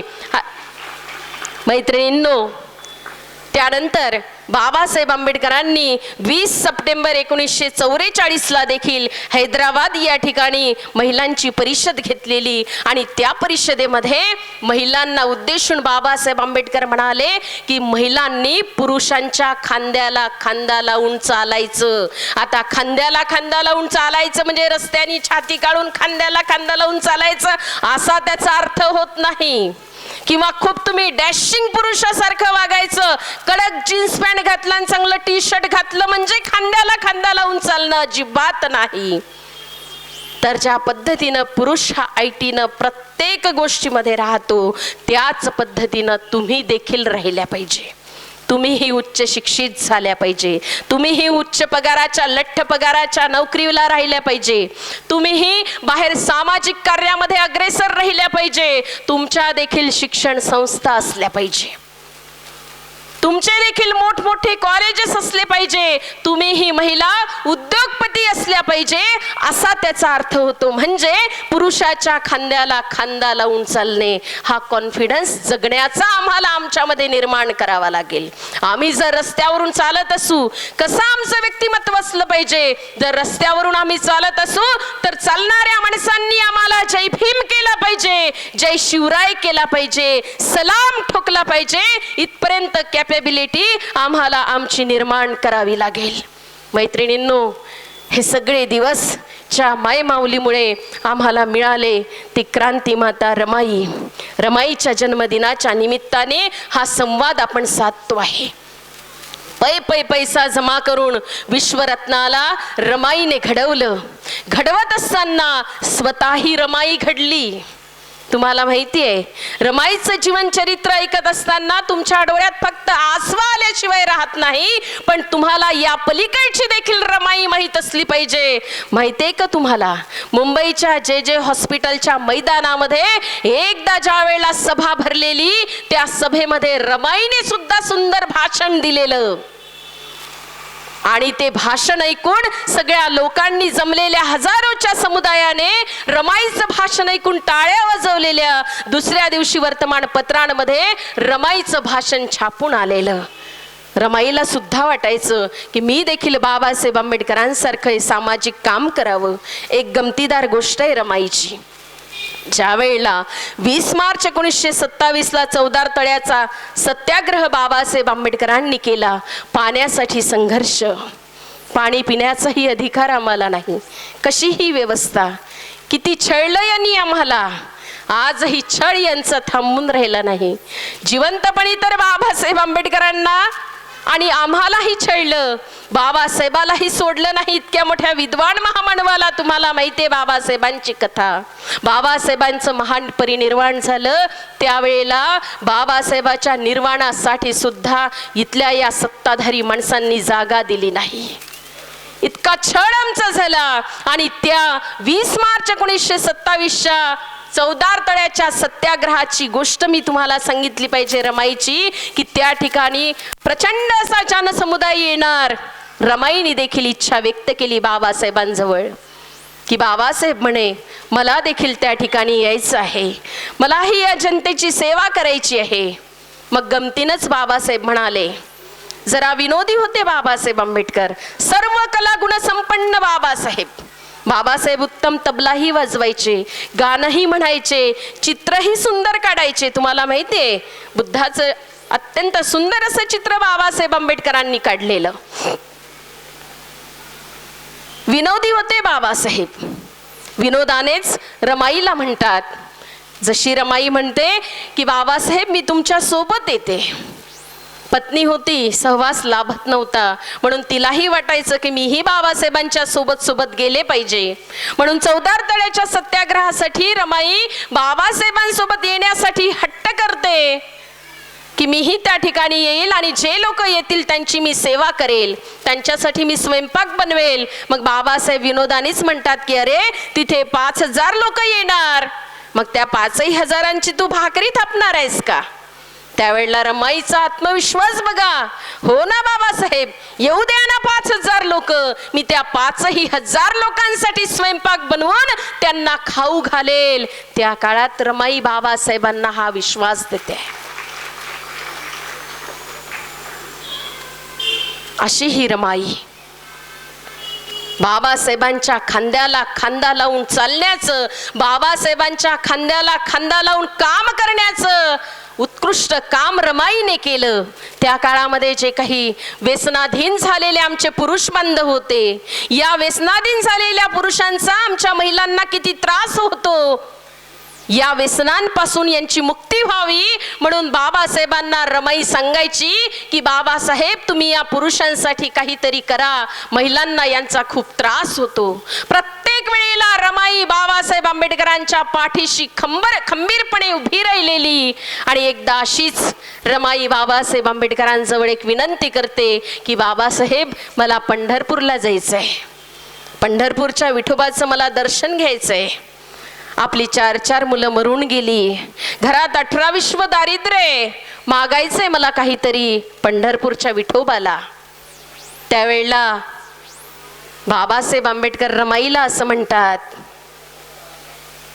की रामू, जिथे माणसाचं माणूसपण ज्या देवाने नाकारलं, जिथे जाण्यासाठी आपल्याला बंदी आहे, तिथे आपण कसं जाणार? आपल्याला माणूसच समजत नाही ही व्यवस्था. त्या मंदिरात आपल्याला जाण्याचा अधिकार नाही. तेव्हा बाबासाहेबांचं वाक्य आणि बाबासाहेब आंबेडकरांनी जे सांगितलं रमाईला ते अत्यंत महत्त्वाचं आहे. गाण्याच्या माध्यमातून जरा मी ते तुमच्या पुढ्यात मांडते. बाबासाहेब म्हणतात, ज्या वेळेला रमाई बाबासाहेबांजवळ विनंती करते की मला पंढरपूरला जायचं आहे, पंढरपूरच्या विठोबाचं दर्शन घ्यायला जायचंय, त्यावेळेला बाबासाहेब रमाईला म्हणते की निर्मिन मी पंढरपूर रमा तुझ्यासाठी, निर्मिन मी पंढरपूर रमा तुझ्यासाठी, जिथे नसे भेदभाव एक दुजासाठी, जिथे नसे भेदभाव एक दुजासाठी, निर्मिन मी पंढरपूर रमा तुझ्यासाठी, निर्मिन मी पंढरपूर रमा तुझ्यासाठी. आणि ते पंढरपूर बाबासाहेब आंबेडकरांनी रमासाठी आणि आमच्या लाखो लोकांसाठी निर्माण केलं. ते म्हणजे कोणतं? 14 ऑक्टोबर 1956 नागपूरच्या दीक्षाभूमीवर बाबासाहेब आंबेडकरांनी धम्माची दीक्षा आम्हाला दिली. हा धम्म हो नवा नवा, दुःखावरी लही दवा, मी सांगते म्हणू नव्हे तुम्ही स्वतः अनुभवा. असा स्वतःला अनुभवायला लावणारा धम्म, प्रथमतः कल्याण, मध्य कल्याण, अंतः कल्याण, असा कल्याणकारी जीवन जगण्याचा मार्ग बाबासाहेब आंबेडकरांनी 14 ऑक्टोबर 1956 नागपूरच्या दीक्षाभूमीवर आणि 16 ऑक्टोबर 1956 विदर्भात असणाऱ्या चंद्रपूरच्या दीक्षाभूमीवर बाबासाहेब आंबेडकरांनी दिला. 7 लाख लोक त्या दीक्षेच्या सोहळ्याला होते. तिथे भेदभाव नाही. बुद्धाच्या या धम्मामध्ये कुठल्याही जाती धर्माच्या माणसांसोबत भेदभाव केला जात नाही. सर्वांचं या विचारासोबत स्वागत आहे. कुणीही बुद्धाचा धम्म घेऊ शकतो. आणि म्हणून मी आपल्याला सांगितलं पाहिजे की प्रत्येकाचं या धम्मामध्ये, या सद्विचारामध्ये स्वागत आहे. या पद्धतीनं बाबासाहेब आंबेडकरांनी आपल्यासाठी कार्य केलं, काम केलं आणि त्याचीच आठवण, त्याची जाण म्हणून आपण प्रत्येकाला असली पाहिजे. 10 वाजताची माझी ट्रेन आहे आणि ट्रेनची वेळ होत आहे. बरोबर आहे तुमचं. मित्रांनो, एक थोडंसं 2 मिनिट आणि 2 मिनिटानंतर मग या ठिकाणाहून मी रवाना होईल. आपल्याशी बोलले पाहिजे आणि सांगितलंही पाहिजे की ज्या रमाईचा त्याग, जो ग्रंथ बाबासाहेब आंबेडकरांनी लिहिला, त्या ग्रंथाचं नाव थॉट्स ऑन पाकिस्तान.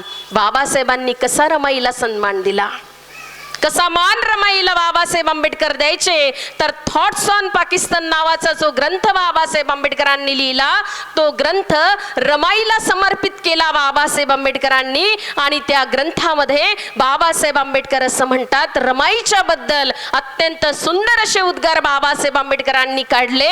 जरा मी तुमच्या समोर ते उद्गार वाचून दाखवते बाबासाहेब आंबेडकरांचे. बाबासाहेब थॉट्स ऑन पाकिस्तान या ग्रंथामध्ये म्हणतात की तिच्या हृदयाचा चांगुलपणा, मनाची कुलीनता आणि शिलाच्या पावित्र्यासह तिचे शालीन मनोधैर्य नि माझ्या बरोबर दुःख सोसण्याची तिची तयारी अशा दिवसात तिने मला दाखविली, जेव्हा मी नशिबाने लादलेला मित्रविरहित काळ चिंतेसह कंठित होतो. या बिकट परिस्थितीत साथ देणाऱ्या रामूच्या आठवणीत कोरलेले हे प्रतीक आहे. किती प्रेम करायचे बाबासाहेब रमाईवर. तो एवढा सुंदर आणि विचारपूर्वक लिहिलेला अत्यंत सुंदर असा ग्रंथ बाबासाहेब आंबेडकरांनी रमाईला समर्पित केला. आणि म्हणून भगिनींनो, मी आपल्याला सांगितलं पाहिजे की हे दिवस ज्या रमाईच्या संघर्षाने आणि त्यागाने हे सगळं करत असताना रमाईचा आणि बाबासाहेबाचा गंगाधर जातो, रमेश जातो, इंदू जातो आणि बाबासाहेबांसारखा राजबिंडा दिसणारा राजरत्नही जातो. आपल्या घरादाराची पर्वा न करता वयाच्या 37व्या वर्षी रमाईला मृत्यू येते साध्या टीबीच्या आजाराने. हा संघर्ष, हा त्याग आपल्याला रमाईचा विसरता येणार नाही. आणि या त्यागानेच बाबासाहेब आंबेडकरांनी जी क्रांती केली, ही क्रांती जगात या क्रांतीला तोड नाही. म्हणून मी आपल्याला सांगितलं पाहिजे की आज जी काही महिलांची प्रगती झालेली आहे, ती प्रगती पाहून जरा इतरांच्या डोळ्यात खूप, मग एकाच जातीच्या महिलेची प्रगती झाली काय? नाही. देशाचं संविधान सगळ्या जाती धर्माच्या लोकांसाठी बाबासाहेब आंबेडकर आंबेडकरांनी लिहिलं एक छोटंसं उदाहरण मी तुमच्या पुढ्यात सांगते. आजही जो आमच्या जातीमध्ये द्वेष पसरवल्या जाते, जो धर्मामध्ये झगडे लावले जाते, या द्वेषावरून हे आपल्या लक्षात आलं पाहिजे की यांना काय अपेक्षित आहे. मी आपल्याला सांगितलं पाहिजे की ज्या वेळेला बाबासाहेब आंबेडकरांनी या देशाचं संविधान लिहिलं, त्यावेळेला संविधान लिहित असताना त्यावेळचे तत्कालीन असणारे कृषी मंत्री डॉक्टर पंजाबराव देशमुख हे बाबासाहेब आंबेडकरांकडे जातात. कशासाठी? तर माझा 52% असणारा ओबीसी समाज, या माझ्या ओबीसी समाजासाठी बाबासाहेब आंबेडकरांनी संविधानात काही तरतुदी केल्या की नाही हे पाहण्यासाठी म्हणून पंजाबराव देशमुख बाबासाहेबांकडे जातात. गेल्याबरोबर बाबासाहेब पंजाबराव देशमुखांचा आदर सत्कार करतात, बसायला जागा देतात आणि सांगतात की जे संविधान बाबासाहेबांनी लिहिलं ते थोडंसं तुम्ही नजरेखालून घाला, मी 2 मिनिटात तिकडून बाहेरून येतो. पंजाबराव देशमुखांच्या हातामध्ये बाबासाहेब आंबेडकर ते संविधान देतात आणि लगेच 2 मिनिटात बाहेरून येतात. त्यावेळेला जी परिस्थिती पाहते बाबासाहेब आंबेडकर की एवढे मोठे असणारे डॉक्टर पंजाबराव देशमुख कृषी मंत्री यांच्या डोळ्यातून धारा लागलेल्या असते. का? तर अरे जी गोष्ट मी सांगण्यासाठी बाबासाहेब आंबेडकरांना आलो की माझे 52% जे ओबीसी बांधव आहेत यांच्यासाठी संविधानात तुम्ही आरक्षणाची तरतूद करा हे सांगायसाठी मी आलो. पण तुम्ही किती महान आहात बाबासाहेब, तुम्ही तर आधीच आर्टिकल 340 मध्ये माझ्या 52% ओबीसी समाजाला 52% आरक्षण दिलेलं आहे. मला सांगण्याचं काम देखील पडलेलं नाही. माझी जी ओबीसी, एससी, एसटी, मुस्लिम आणि ब्राह्मण भगिनी सुद्धा आज जे काही सगळं स्वातंत्र्य उपभोगते आहे ती केवळ आणि केवळ बाबासाहेब आंबेडकरांची पुण्याई आहे. तुम्हाला नाकारता येणार नाही. जर तुमच्या मनात शंका कुशंका असेल तर या भगिनीशी संवाद साधा तुम्ही. मी आधीच सांगितलं की सब है हमारे पास, हर सवाल का जवाब हम रखते हैं, इसलिए तो मैदान में उतरते हैं क्योंकि हम किसके बंदे हैं? डॉक्टर बाबा साहब आंबेडकर के बंदे हैं. उसी तरह जो बाबा साहब ने कहा है कि सामाजिक, शैक्षणिक, आर्थिक और राजकीय क्षेत्र में ये बंदे आगे जाए, उन्हीं की राह पर चलने का हम भी प्रयास कर रहे हैं. आणि मग या सगळ्या जाती धर्माच्या माझ्या भगिनींसाठी आर्टिकल 16 मध्ये जरा 2 मिनिटात तुमच्या पुढ्यात मी मांडलं पाहिजे, कारण परत तुमच्या समोर येणं होणार नाही. आता संख्या फार वाढली, सगळ्या खुर्च्या भरल्या, आनंद वाटतंय. जरा जोरदार टाळ्या होऊन जाऊ द्या तुमच्यासाठी. बांधवांनो आणि भगिनींनो, सर्वांसाठी म्हणून सगळ्यांना माहिती व्हावं, चॅनलच्या माध्यमातून माझ्या देशातल्या सगळ्या भगिनी, सगळे बांधव हे ऐकणार आहे की देशाच्या संविधानाच्या संदर्भात तुमच्या मनात असणारी किंतु परंतु हे तुम्ही काढून टाका. तुम्ही वाचत नाही. वाचाल तर वाचाल. ज्याच्या घरी नाही पुस्तकाचं कपाट तो होईल भुईसपाट. आमच्या घरी हजारो पुस्तकांचं कपाट आहे, हजारोच्या संख्येने पुस्तकं आमच्या घरी आहे. आम्ही पुस्तकाचे किडे आहोत, कारण हे आम्हाला बाबासाहेब आंबेडकरांनी सांगितलं. बाबासाहेब आंबेडकरांनी पुस्तकासाठी मुंबईचं राजगृह बांधलं. पुस्तकासाठी घर बांधणारा जगातला एकमेव महामानव म्हणजे बोधिसत्व परमपूज्य डॉक्टर बाबासाहेब आंबेडकर. त्या बाबासाहेब आंबेडकरांनी देशाच्या संविधानामध्ये आर्टिकल 16 मध्ये सार्वजनिक सेवांमध्ये स्त्री पुरुष सगळ्याच जाती धर्माचे, यातून बांधव आमचे ब्राह्मण भगिनी देखील सुटलेल्या नाही, त्यांना समान संधी बाबासाहेब आंबेडकरांनी दिली. कलम 19 नुसार अभिव्यक्ती स्वातंत्र्य, मी जे तुमच्या समोर भाषण देते आहे आर्टिकल 19 नुसार मला अभिव्यक्ती स्वातंत्र्य बाबासाहेब आंबेडकरांनी दिलं आणि कोणत्याही राज्यामध्ये जाऊन मी भाषण देऊ शकते. हे सगळ्यांसाठीच बाबासाहेब आंबेडकरांनी तरतूद करून ठेवली. आणि तुम्हाला माहित असलं पाहिजे की नोकरी करणाऱ्या ज्या स्त्रिया आहे, या नोकरी करणाऱ्या स्त्रियांना पुरुषांच्या बरोबरीत समान वेतन हा कायदा आर्टिकल 39 नुसार बाबासाहेब आंबेडकरांनी. मग काय आमच्या ओबीसी भगिनींसाठी काहीच केलं नाही बाबासाहेबांनी? किती माझ्या ओबीसी भगिनी रमाईची जयंती साजरी करते बरं?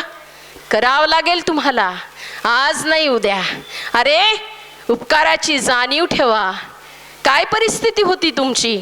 स्वतःच्या घरात राहून स्वतःच्या मायबापांना तोंड दाखवण्याची उजागरी नव्हती. आज स्वातंत्र्याचा श्वास घेतोय केवळ आणि केवळ बाबासाहेब आंबेडकरांमुळे. नाकारता येणार नाही तुम्हाला.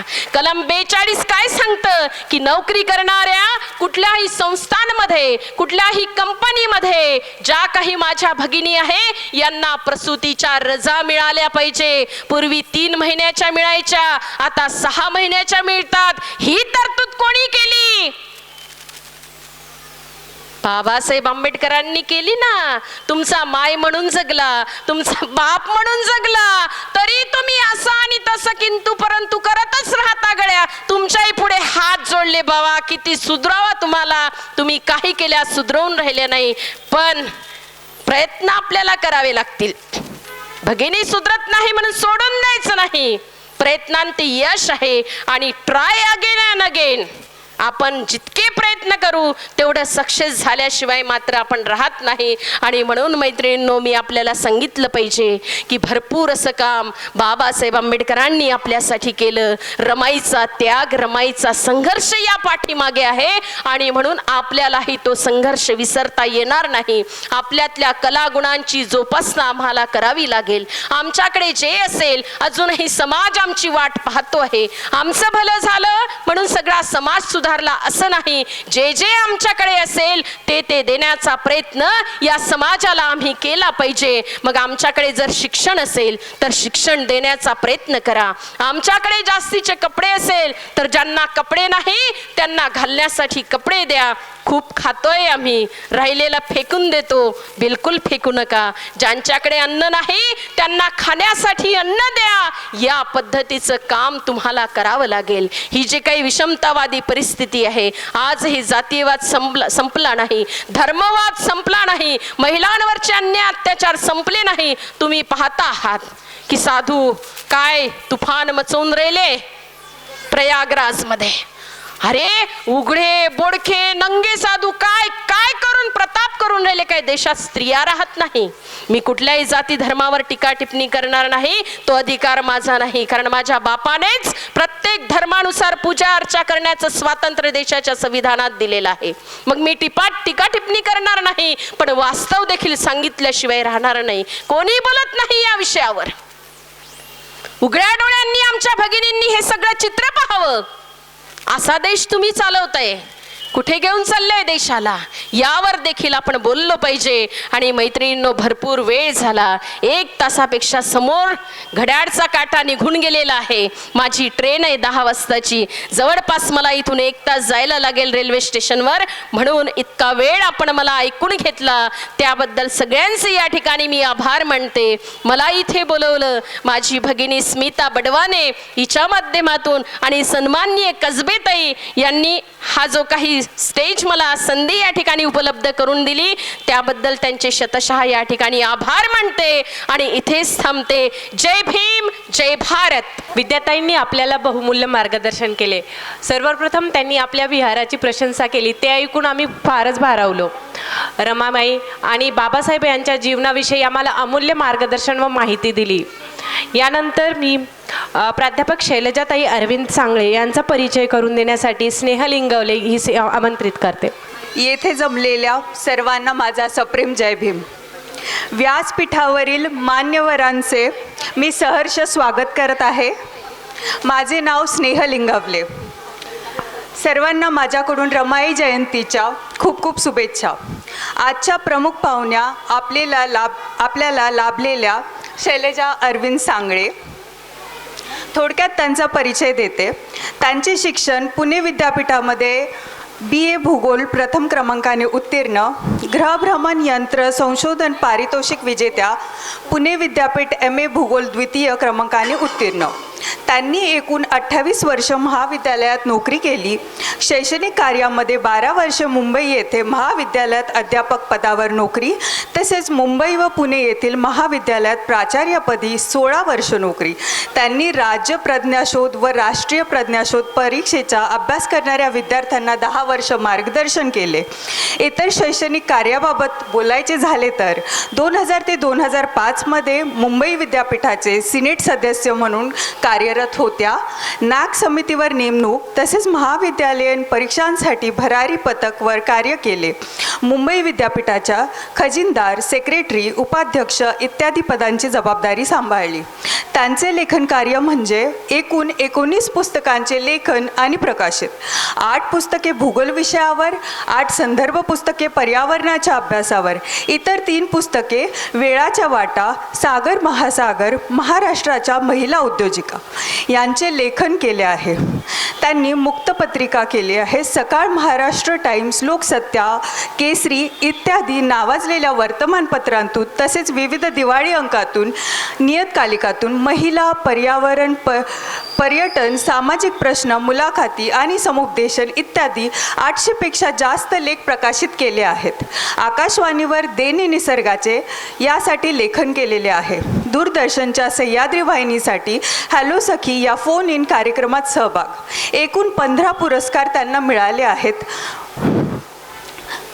त्यांचे मी इथे वाचन करत आहे. मुंबई विद्यापीठाचा उत्तम शिक्षण पुरस्कार 2002, मोर्या प्रतिष्ठान चिंचवडचा मोर्या पुरस्कार 2015, गांधीपेठ तालीम मंडळाचा जिजाऊ पुरस्कार 2015, पिंपरी चिंचवड युवा काँग्रेसचा सोनिया स्त्री सन्मान पुरस्कार, महात्मा ज्योतिबा फुले मंडळाचा सावित्रीबाई फुले पुरस्कार, भारत सरकार नेहरू युवा केंद्राचा जिल्हा महिला गौरव पुरस्कार, पिंपरी चिंचवड शहर काँग्रेस समितीचा द्रोणाचार्य शिक्षण गौरव पुरस्कार, लोककल्याण प्रतिष्ठानाचा लोककल्याण समाजरत्न भूषण पुरस्कार, विद्या मॅनेजमेंट व करिअर डेव्हलपमेंट इन्स्टिट्यूटचा विद्या शिक्षण रत्न पुरस्कार, सरस्वती महिला प्रशिक्षणाचा केंद्राचा समाजरत्न पुरस्कार, दुर्गादेवी उत्सव प्रतिष्ठानाचा कर्तव्य दक्षिणी पुरस्कार, लायन भूषण पुरस्कार, विद्या मॅनेजमेंट व करिअर डेव्हलपमेंट इन्स्टिट्यूटचा विद्या शिक्षण रत्न पुरस्कार, 15 वृत्तपत्र पुरस्कार व 20 संस्थांकडून देण्यात आलेला सन्मान, लायन्स क्लबमधील 32 वर्षांच्या समाजसेवेत एकूण 78 पुरस्कारांनी गौरवले गेले आहे. अशा प्रकारे इतके अष्टपैलू व्यक्तिमत्व असणाऱ्या व्यक्ती आपल्यामध्ये आहेत. मी त्यांना विनंती करते की त्यांनी त्यांचे 4 मोलाचे शब्द सांगून आपल्याला मार्गदर्शन करावे. Ma'am please. बुद्धविहारात नालंदा फाउंडेशन संचलित धम्मचक्र बुद्धविहार यांच्यातर्फे आयोजित केलेल्या आजच्या या माता रमाई यांच्या जयंतीनिमित्त कार्यक्रमास व्यासपीठावर उपस्थित रमाई उत्सव समितीच्या अध्यक्षा मनीषाताई सुरेश कसबे, तसेच माझ्याशी सतत संपर्कात ज्या होत्या त्या स्मिता बडवाने आणि इथे उपस्थित सर्व बंधू आणि भगिनींनो, सर्वप्रथम आज या कार्यक्रमाला इथे मला आमंत्रित केलं आणि आपणा सर्वांशी संवाद साधण्याची एक सुवर्ण संधी प्राप्त करून दिली, त्याबद्दल मनीषाताई तुमचे मी मनपूर्वक आभार मानते. बरेच वेळा इथून जाता येता बघितलेलं आहे, पण आतमध्ये इतकं छान बुद्धविहाराचं सर्व आवार आहे, इतक्या चांगल्या सकारात्मक ऊर्जा इथे मिळतीये हे आज आतमध्ये आल्यावर मला माहीत झालं. इतक्या मोठा प्रांगण आहे आणि इथे एवढे कार्यक्रम होतात आणि खूप चांगल्या प्रकारे काम मनीषाताई कसबे आणि त्यांचे पती यांचं चाललेलं आहे, त्याबद्दल मी त्यांचं कौतुक आणि अभिनंदन करते. अशा प्रकारचे कार्यक्रम करणं हे आज खूप आवश्यक झालं आहे, ते यासाठी की समाजात पैसा खूप आला आहे, पण पैशाला नेहमी वाईट वाटा जास्त फुटतात. त्यामुळे विचार लोकांपर्यंत पोचवणं हे आज खूप ही काळाची गरज झालेली आहे आणि ते काम तुम्ही करताय, त्याबद्दल तुमचं कौतुक आणि मनपूर्वक अभिनंदन. आज रमाबाई बाबासाहेब आंबेडकर यांच्या जयंतीनिमित्तचा हा कार्यक्रम आहे. रमाबाईंना रमाबाई हे त्यांचं नाव होतं, पण त्या रमाई कशा झाल्या तर त्यांचं वागणं सगळ्यांशी आईप्रमाणे त्या वागत असत आणि लोकांना, जनतेला त्या आई वाटत असत आणि म्हणून लोकांनी त्यांचं नाव रमाबाईचं रमाई केलं. आणि रमाई या नावानेच सर्व जनता त्यांना ओळखू लागली. आणि आत्ताच आधी बोललेल्या ताईंनी, विद्याताईंनी आपल्याला सांगितलं की बाबासाहेब जे परदेशामध्ये शिक्षण घेण्यासाठी गेले, त्यामध्ये संपूर्ण पाठिंबा रमाबाईंचा होता. आणि त्यामुळेच आज आपल्याला ही संविधानाची सुवर्ण भेट आपल्या देशाला लाभलेली आहे. ती त्यांनी खूप शिक्षण घेतल्यामुळेच आहे. आणि पुस्तक आपल्या पत्नीला अर्पण केलं, कारण त्या तेवढ्याच योग्यतेच्या होत्या आणि म्हणून त्यांना अर्पण केलं. आपण बघाल तर महाराष्ट्रभर रमाबाईंचे पुतळे अनेक ठिकाणी उभारलेले आहेत. आणि आपल्यापैकी अनेकांना माहीत नसेल की रमाबाईंच्या जीवनावर आधारित आजपर्यंत 4-5 चित्रपट निघालेले आहेत. इतकं त्यांचं आदर्श जीवन आहे. आणि त्या रमाईंचे विचार लोकांपर्यंत आज आपण मनीषाताई पोचवत आहे, ही खूप चांगली आणि अत्यंत कौतुकास्पद बाब आहे असं मला वाटतं. आपण फक्त रमाईंची जयंतीच साजरी करायची का, की त्यांच्यापासून काही शिकायचं?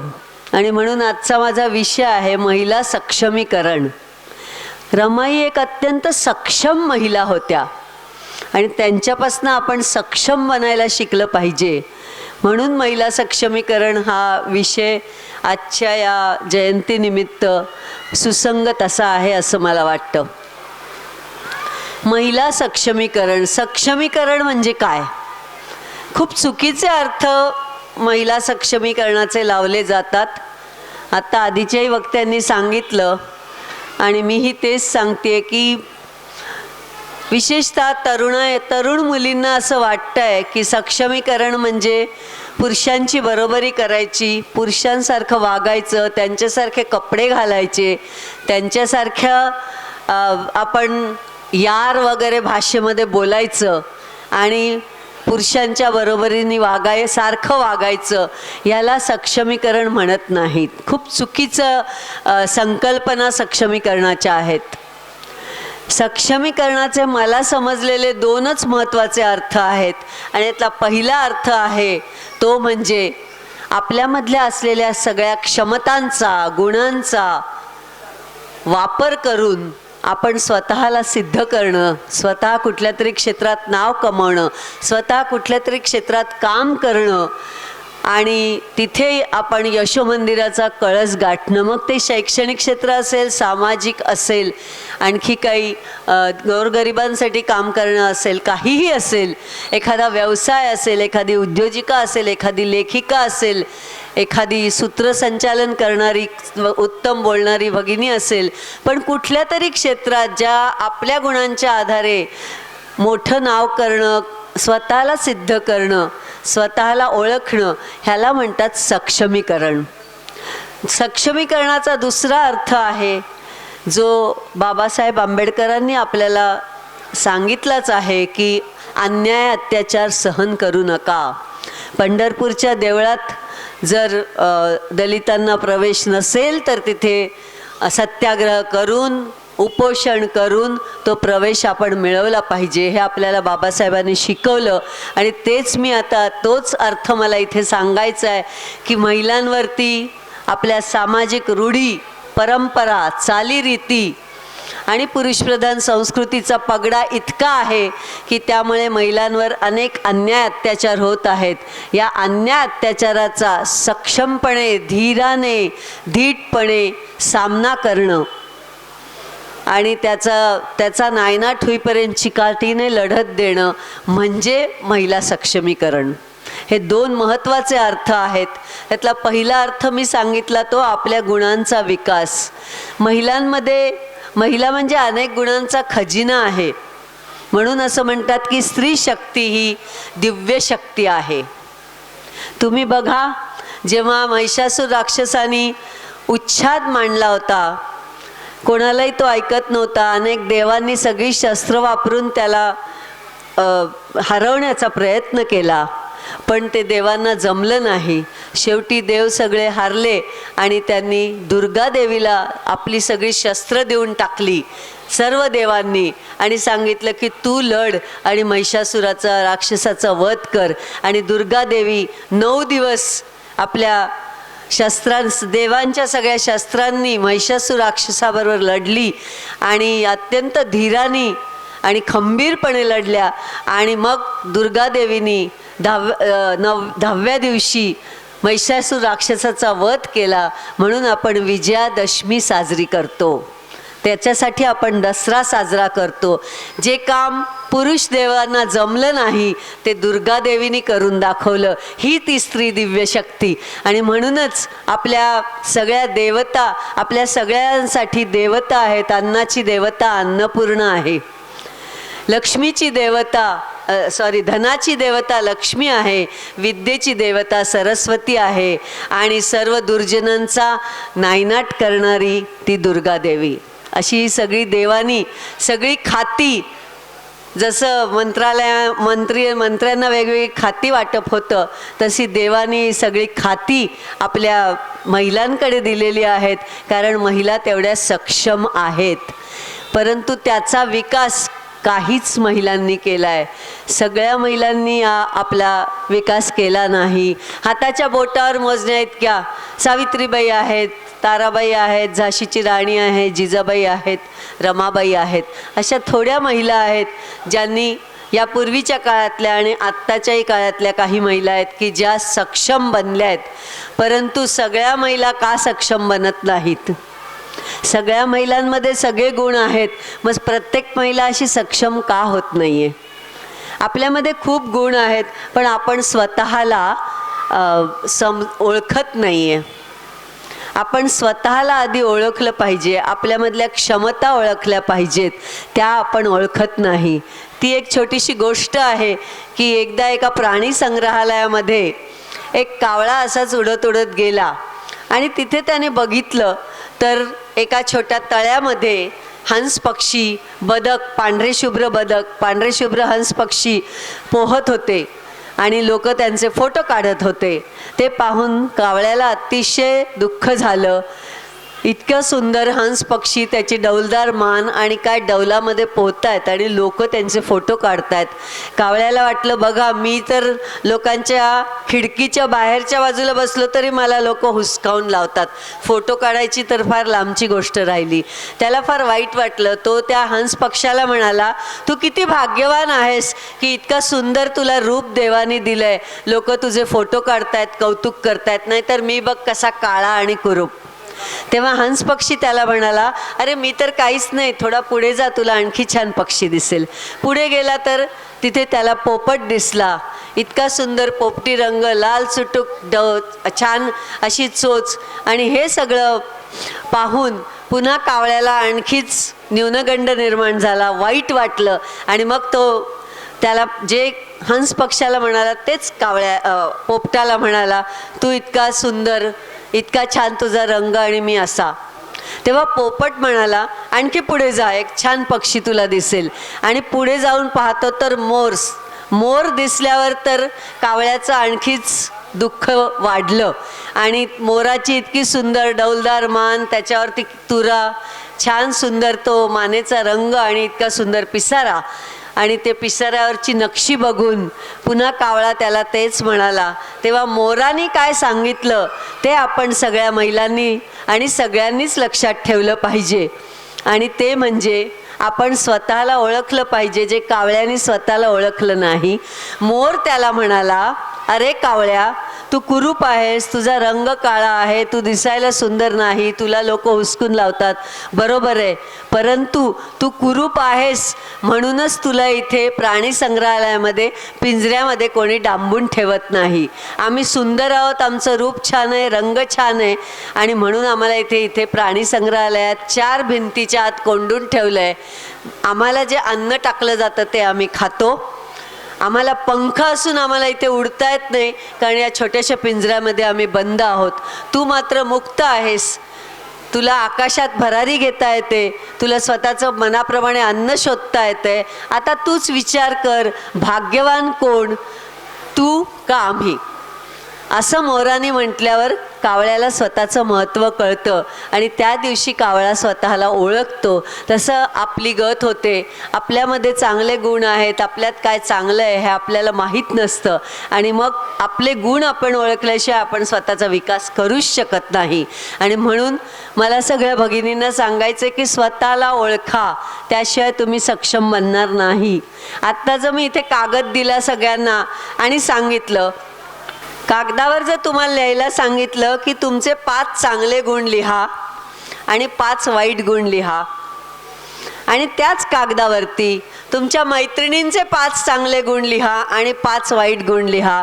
पटापट आपण मैत्रिणींचे गुण आणि अवगुण लिहितो, पण जेव्हा स्वतःचे गुण लिहायला लागतो तेव्हा विचार करायला लागतो, काय माझ्यातले गुण, काय माझ्यात अवगुण आहेत, कारण आपण स्वतःला ओळखत नाही. त्यामुळे स्वतःला ओळखणं खूप महत्त्वाचं आहे. आपल्या महिलांमध्ये अनेक गुण आहेत.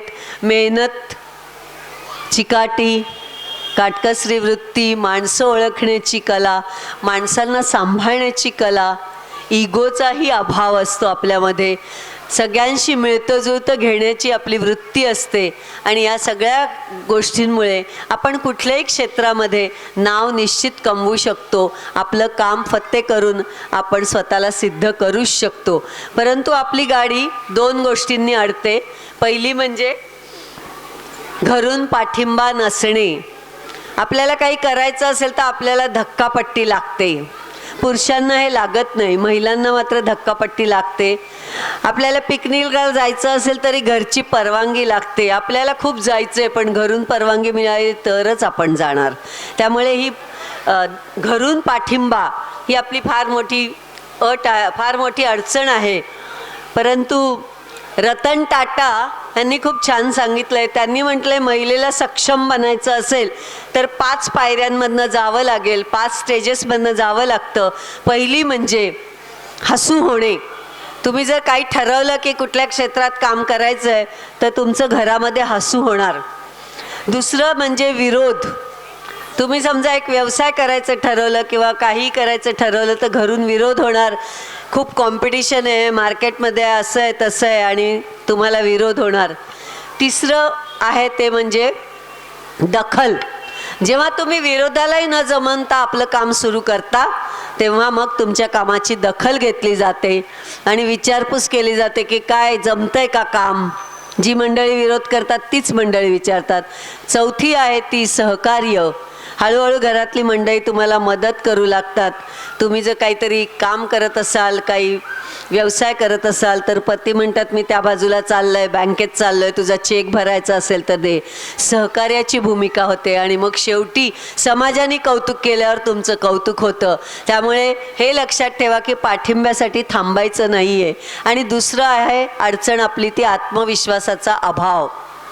आपण बघाल या ज्या स्त्रिया ज्या इतिहासात आपण ज्यांची नोंद आहे आणि ज्यांच्या जयंती साजरा करतो ह्या सगळ्या यांची अंतप्रेरणा होती, स्वतःची प्रेरणा होती.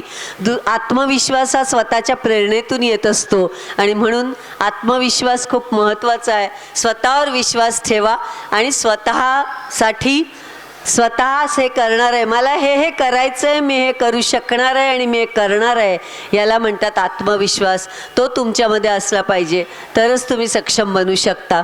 दुसरा मुद्दा मी सांगितला तो अन्याय अत्याचाराविरुद्ध लढा देण्याचा. सामाजिक प्रथा समाजात खूप आहेत आणि या समाजातल्या प्रथांविरुद्ध आपण लढा द्यायला शिकलं पाहिजे.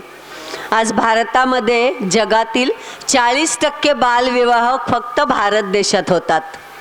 तुम्ही म्हणाला ते पुण्यासारख्या शहरात कशाला आम्हाला सांगताय. बालविवाह होत असतील बिहार, राजस्थानमध्ये, पुण्यात होत नाहीत. चुकीचा समज आहे तुमचा. पुण्यात पण तेवढेच बालविवाह होतात. जे आपल्याकडे काम करणाऱ्या कामगार महिला आहेत, कारखान्यामध्ये काम करणारे आहेत, वॉचमन आहेत, शिपाई आहेत, त्यांच्या सगळ्यांच्या मुलींचे बालविवाह शहरामध्ये सुद्धा होतात. मग त्यासाठी आपण काम केलं पाहिजे. आपल्या मुलीचा बालविवाह होत नाही तसा दुसऱ्यांचेही बालविवाह होऊ नये म्हणून आपण ही प्रथा मोडण्यासाठी कार्य केलं पाहिजे आणि त्यासाठी म्हणून आपल्याला काम करणं हे अत्यंत महत्त्वाचं आहे. तर अशा प्रकारे ज्या रूढी परंपरा आहेत त्या परंपरांना छेद देऊन अत्यंत सक्षमपणे अन्याय अत्याचाराविरुद्ध लढण्यासाठी आपण कार्यरत असलं पाहिजे, त्यासाठी सक्षम बनलं पाहिजे. मग ती हुंडा पद्धती असेल किंवा स्त्री भ्रूण हत्या असेल किंवा कौटुंबिक छळ असेल महिलांचं होणारा, अशा अनेक गोष्टी आहेत जिथे आपल्याला सक्षमपणे लढा देण्याची गरज आहे. आपल्या महिलांच्या प्रश्नासाठी आपणच लढलं पाहिजे, तरच ह्याच्यामध्ये समाजामध्ये बदलाव येईल. आणि त्यासाठी म्हणून आपण हे काम केलं पाहिजे. जे हुंडा पद्धती आजही शहरामध्ये मोठ्या प्रमाणावर आहे. जोपर्यंत प्रत्येक मुलाची आई म्हणत नाही की मुलीची आई म्हणत नाही की मी हुंडा मागणाऱ्या भिकारी जावई करणार नाही, तोपर्यंत ही प्रथा संपणार नाही. आणि जोपर्यंत मुलगी स्वतः म्हणत नाही की मी हुंडा मागणाऱ्या मुलाशी लग्न करणार नाही, तोपर्यंत ही प्रथा संपणार नाही. सगळं मैत्रिणींनो आपल्या हातात आहे. त्यामुळे हुंडा पद्धतीला विरोध करून त्याच्याविरुद्ध तीही आपण थांबवली पाहिजे. अशा अनेक गोष्टी आहेत की ज्याच्यासाठी आपण आवाज उठवला पाहिजे, सक्षम बनलं पाहिजे. एक उदाहरण सांगून मग थांबतेय.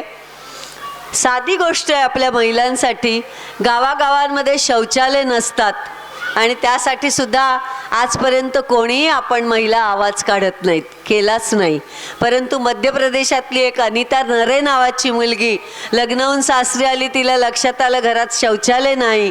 ती माहेरी निघून गेली. जोपर्यंत घरात शौचालय बांधणार नाही तोपर्यंत मी परत येणार नाही. आणि ही सत्यकथा आहे मध्य प्रदेशातली अनिता नरेची. आणि मग घरातल्या लोकांना शौचालय बांधायला लागलं सासरच्यांना. आणि नंतर ती परत आली आणि आज ती मुलगी संपूर्ण तिच्या गावात आणि आजूबाजूच्या गावात काम करते. आणि जिथे जिथे मुलाचं लग्न ठरलं तिथे जाऊन तिच्या मुलाच्या आईवडिलांना सांगते की घरात शौचालय आहे का, नसेल तर ते आधी बांधा. एक दागिना सुनेला कमी घातला चालेल, तिला आल्यावर सांगा की तुझ्या दागिन्याचे पैसे आम्ही शौचालय बांधण्यासाठी वापरले. ती तुम्हाला काहीही म्हणणार नाही, उलट आनंदी होईल. आणि त्याच्यावरनंच निघालेला टॉयलेट एक प्रेमकथा हा चित्रपट या सत्यकथेवरनं निघालेला आहे.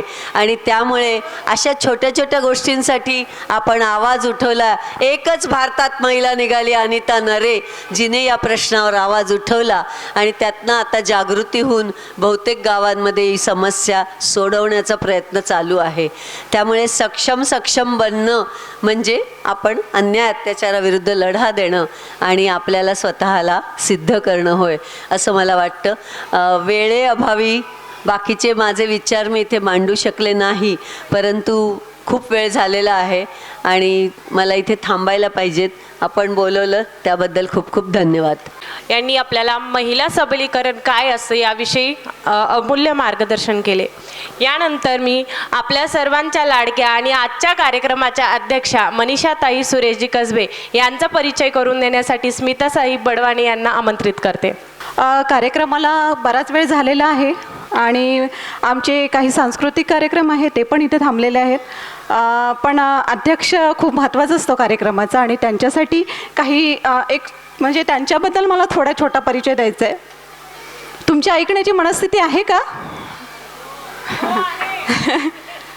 विविध लोकप्रिय कामाच्या माध्यमातून आपली संस्था, शाळा, महाविद्यालय यातून काम करत असताना अनेक लोकांना एकत्रित करण्याचे काम त्यांनी केले. त्यांनी शिक्षणाच्या माध्यमातून समाज परिवर्तन कार्य हाती घेतले आणि एका भव्य शाळेची स्थापना करून हजारो विद्यार्थ्यांना ज्ञानाच्या प्रकाशाने उजळले. ज्ञानाशिवाय विकास नाही आणि शिक्षणाशिवाय परिवर्तन नाही. कसबेताईंनी आपल्या शाळेंना केवळ शिक्षण देणारे केंद्र न ठेवता त्यांची शाळा ही केवळ इमारतीचा समूह नसून ती एक प्रेरणादायी विद्यापीठ आहे, जिथे विद्यार्थ्यांना जाणीव, जबाबदारी आणि आत्मनिर्भरतेचा मंत्र दिला जातो. स्वावलंबन हा स्त्रीशक्तीकरणाचा पाया आहे. या तत्वावर त्यांनी कार्यरत राहून अनेक महिलांना त्यांनी आत्मनिर्भर बनवले आहे. धम्मचक्र बुद्धविहारातील महिलांना एक विशाल संघटन कार्यरत असून कसबेताईंचे कार्य म्हणजे प्रेरणेचा अखंड झरा, ज्यांच्यासाठी एक वाक्य मला या ठिकाणी बोलावंसं वाटते की तेजस्वी व्यक्तिमत्व आणि उत्तुंग कर्तव्य ज्यांच्या ठायी स्थित आहे सुसंस्कृत आचरण आणि निस्वार्थी समाजकारण ज्यांच्या जगण्याची रीत आहे अशा आमच्या लाडक्या आदरणीय कसबेताई यांचं मी सहर्ष स्वागत करते की त्यांनी आपल्या अध्यक्षता कार्य पार करावं आणि आमच्याबद्दल पण थोडक्यात काहीतरी बोलावं अशी आमची नम्र विनंती. धन्यवाद स्मिता. महाकरुणी तथागत बोधिसत्व डॉक्टर बाबासाहेब आंबेडकर यांना विनम्र अभिवादन व येथे जमलेले माझे बौद्ध उपासक आणि उपासिका यांना सप्रेम जय भीम. सर्वांना सप्रेम जय भीम. अच्छा, तर आज आपल्या माता रमाईंचा जन्मदिन आहे. त्यानिमित्त आपण सर्वजण त्यांची जयंती उत्सवात साजरी करण्यासाठी जमा झालेलो आहोत. खरोखर आपलं विहार हे खूप असं अभिमानास्पद विहार आहे की ज्या सर्व माता भगिनी ज्या आपल्या सामाजिक कार्यातून त्यांनी आपल्याला जे योगदान दिलेलं आहे त्यांचं जे त्यांचं ते आपण घेण्यासाठी आपण सर्वजण इथं येत आहोत. आपण त्यांच्या जयंती साजरी करत आहोत, त्यांचे स्मृतिदिन साजरी करत आहोत. आणि खरोखर ह्याच्यामधून विहाराच्या अंतर्गत आपण सर्वजण समाजामध्ये एकत्रितपणाचा हा आपण संदेश सर्वांना देत आहोत आणि सर्वांना समानताही आपण देत आहोत. ही समानता आपल्याला बाबासाहेबांनी संविधानाच्या माध्यमातून दिलेली आहे आणि बाबासाहेबांनी सर्वांना स्त्री पुरुष एकत्रच ठेवलेला आहे. आताच आपल्याला राईकवार मॅडमनी सांगितलेलं आहे की अर्धांगिनी नाही तर पुर्गांगिनी म्हणजे परिपूर्ण अशी माझी माता भगिनी आहे असं त्यांनी आपल्याला त्यांच्या भाषणामध्ये सांगितलेलं आहे. तर खरोखर खूप असं म्हणजे एकमेकाच्या आधाराशिवाय आणि एकमेकाच्या मदतीशिवाय आपण कुठलंही काम करू शकत नाही. आपला संसार जरी झाला तरी एकमेकाशिवाय आपण तो संसार करू शकत नाही. कारण दोघाला पण ही संसार म्हणजे एखादी गाडी आहे, गाडीची चाकं आहेत, ती चाकं समान चालले तर हा समान आपला संसार होत असतो. असंच आपल्या रमाईने बाबासाहेबांना खूप अशी साथ दिलेली आहे. अख्खं आयुष्यभर त्यांनी तिचं ओसंडून अशी माया दिलेली आहे. स्वतः म्हणजे आज आपण पाहिलं जगामध्ये सर्वात जास्त जर हट्ट मागणाऱ्या किंवा हट्ट करणाऱ्या असतील तर महिला भगिनी आहेत. तर तशी आपली रमाई नसता आज परदेशामध्ये पतीला मदत करणारी ही आपली एकमेव माता ही रमाई आहे की तिच्या तुटपुंच्या पैशाची सुद्धा त्यांनी त्या रमाईने मनी ऑर्डर केलेले आहे. तर हे किती मोठं सामर्थ्य आणि हे किती मोठं त्यांना आदर आहे. तर अशा प्रकारे आपणही आपल्या घरामधील सर्वांना मदत केली पाहिजे, सर्वांना चांगल्या प्रकारे आपण एकत्रित केलं पाहिजे. तर असो आपल्याला आज संविधानाने जो अधिकार दिलेला आहे आणि तो अधिकार मनुस्मृती ही मनुस्मृती विशेष म्हणजे मॅडम ज्या दिवशी बाबासाहेबांनी मनुस्मृतीचं ज्वलन केलेलं आहे, जाळलेली आहे, त्या दिवशीच आपली प्रत्येक महिला प्रत्येक स्त्री ही मुक्त झालेली आहे. आणि ही काल्पनिक जी गोष्ट आपण सांगतो की ह्या काल्पनिक गोष्टीला न धरता आपण विज्ञानवादावर आपण चाललेलो आहोत आणि विज्ञानवाद आपल्याला तथागत बुद्धांनी आपल्याला शिकवलेला आहे आणि तो आपण ह्या विहाराच्या माध्यमातून आणि आपल्या धम्माच्या माध्यमातून बाबासाहेबाच्या माध्यमातून आपण ते विज्ञानाचं पुढे नेत आहोत. विज्ञानामुळं आपण आज आहोत. आपण कुठल्याही खोट्या काल्पनिक गोष्टीला आपण मानत नाहीत, कुठल्याही देवतांना आपण मानत नाहीत. कारण काल्पनिक विषयावर आपला कुठलाच विश्वास नाही आपल्याला बाबासाहेबांनी सांगितलेला आहे. त्याच्याप्रमाणेच मी तुम्हाला आता एक गीत सांगते. होऊ नको तू सीता त्या रामाची, लोक तुला अबला म्हणतील. तू होऊ नको द्रौपदी त्या पांडवाची, लोक तुला लाचार म्हणतील. हो जिजाऊ त्या शिवबाची, लोक तुला राजमाता म्हणतील. हो जिजाऊ त्या शिवबाची, लोक तुला राजमाता म्हणतील. तू हो सावित्री त्या ज्योतिबाची, लोक तुला क्रांतिज्योती म्हणतील. तू हो सावित्री त्या ज्योतिबाची, लोक तुला क्रांतिज्योती म्हणतील. तू हो रमाई त्या भीमाबाबाची, लोक तुला नवकोटीची माता म्हणतील. तर अशा प्रकारे आपल्या मातेचा आपण मान सन्मान हा आपला केला पाहिजे. आणि नुसतंच तिला त्यागाची मूर्ती म्हणून फक्त चौकटीत न धरता त्यांनी काय त्याग केलेला आहे त्या त्यागाचं आपण स्मरण केलं पाहिजे. आपण त्या गोष्टी पाहिल्या पाहिजेत. आपण आताच आपल्याला सांगितलं की खांद्याला खांदा लावून चालणं म्हणजे सोबत चालणं असं नव्हतं किंवा प्रत्यक्षात खांद्याला खांदा धरून चालणं हे नव्हतं. प्रत्येक सुखादुखात, प्रत्येक अडचणीमध्ये आपल्या नवऱ्याला, आपल्या घरातील भावंडाला, वडिलांना आपण सोबत उभं राहायचं प्रत्येक गोष्टीला. कारण महिलेमध्ये इतकी मोठी ताकद आहे की महिला सर्व गोष्टी करू शकते. सगळ्या गोष्टीमध्ये ती परिपूर्ण आहे. परिपूर्ण व्याख्या ही स्त्रीची आहे. त्याच्यामुळं स्त्रियांनी खूप छान प्रकारे असं मदत करायची आहे आपल्याकडून. आपल्यालाही समाजाचं काहीतरी देणं लागतं, ही प्रत्येकाने आपल्या मनामध्ये भावना ठेवली पाहिजे. आणि त्या अनुषंगाने आपण एखाद्याला शिक्षणासाठी किंवा एखाद्या मुलाला अभ्यासासाठी किंवा एखाद्याला कपडे घेण्यासाठी किंवा कोणाची फी भरण्यासाठी आपण ही मदत केली पाहिजे. आपण मदत केल्यानंतर हळूहळू आपल्या घरामधील वातावरण पण बदलून जातं. आपल्यामध्ये दया, करुणा भाव हा निर्माण होतो. आपल्याला हे तथागतांनी आपल्याला मूलतत्व आपल्याला सांगितलेलं आहे धम्माचं. त्याच्याप्रमाणे माझ्या तर विहारामध्ये सगळ्या भगिनींमध्ये खूप दया करुणा आहे. त्याशिवाय एवढा मोठा संघ होत नाही. आणि संघामध्ये आपण एकत्रित येतो तर एक जीवानी, एक कुटुंब असं आपण येत असतो. असंच आपण आज आपण एवढे छान प्रकारे रमाई जयंती आपण साजरी करत आहोत. तसेच करुणेची कविता तू, मातृत्वाचे महाकाव्य तू, मावत नाहीस कवितेतही मातृत्वाच्या मातृमनाची काळजी तू. हे रमाई, आयुष्यभर कष्ट तुझ्या वाट्याला, तुझ्यामुळे पुष्प आम्हा काट्याला. कसे फेडू सांग, कसे हो उतराई, कोटी कोटी लेकरांची आई रमाई. मी काय मांडावं शब्दात तुला रमाई, शब्द अजून एवढे मोठे झाले नाहीत. खरोखर आपण शब्दामध्ये रमाईला मांडू शकत नाहीत. रमाईचं प्रत्येक गोष्ट जरी आपण पाहिली छोट्या छोट्या गोष्टीतून, तरी पण आपल्या डोळ्यातून पाणी आल्याशिवाय राहत नाही. त्याच्यामुळं म्हणजे रमाईला माझ्याकडून खूप खूप कोटी अभिवादन. तसंच माझ्या महिला भगिनींनी आणि माझ्या बांधवांनी पण रमाईचा त्याग, बाबासाहेबांनी जे कर्तव्य केलेलं आहे, आपणही त्याच्यामध्ये काहीतरी आपणही झालं पाहिजे. दोघांनी एकमेकांनी साथ देऊन आपण एकमेकांचं आयुष्य सुंदर केलं पाहिजे. समाजाचंही काही देणं लागतं म्हणून आपण समाजाचंही काम करावं लागतं. आपले प्रत्येकजण, माझे बांधव प्रत्येक ह्याच्यामध्ये स्वतः पण छान प्रकारे करत आहेत आणि समाजाचं देणं लागतं. म्हणूनच आज समाजाशिवाय काही खरं नाही म्हणून आज विहारामध्ये येऊन आज आपण समाज घडवत आहोत. याबद्दल मी खरोखर सगळ्या माझ्या बंधू भगिनींचं मी खूप खूप अशी आभारी आहे. आणि तसेच आज आपल्याकडं शैलजा सांगळे मॅडम आलेल्या आहेत. त्या महिला सबलीकरण आणि महिला सक्षमीकरण यावर सांगणार होत्या. मला पण थोडं अपेक्षित होतं त्यांच्याकडून की त्यांनी व्यवसाय कसा करावा हे थोडंसं मार्गदर्शन आमच्या महिलांना दिलं असतं तरी चाललं असतं.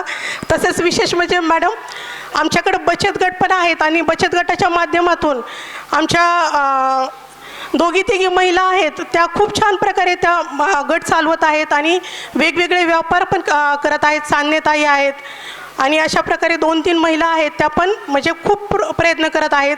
जवळजवळ 3 ते 4 गट झालेले आहे. आणि त्या ह्याच्यातून म्हणजे हे विहार आहे चळवळीचं विज्ञानवादी असं आपलं हे केंद्र आहे. त्याच्यामध्ये खूप चांगल्या प्रकारे सर्व गोष्टी घडत आहेत आणि त्याच्यामध्ये तुमचा सर्वांचा खूप मोठा असा भाग आहे. तसंच आज आपला हा कार्यक्रम घेण्यापाठीमागं आज आपण एवढे छान प्रकारे सगळे उपस्थित राहिलेला आहात.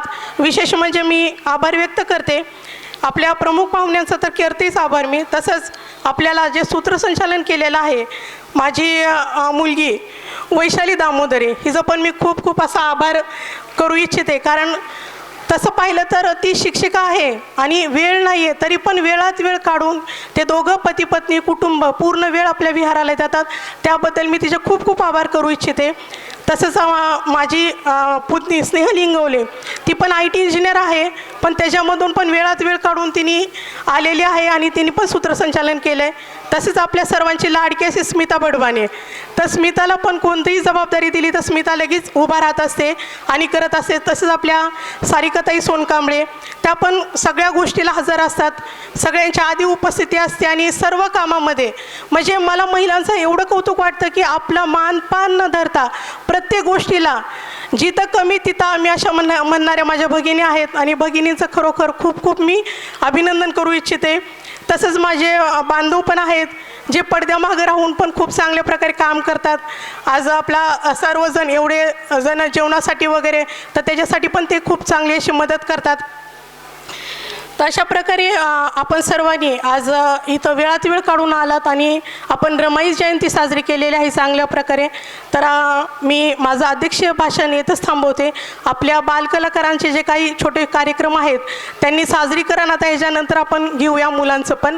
तर अशा प्रकारे मी एवढं बोलून इथंच थांबले. आपल्या सर्वांना रमाई जयंतीच्या निमित्त कोटी कोटी अभिवादन करते.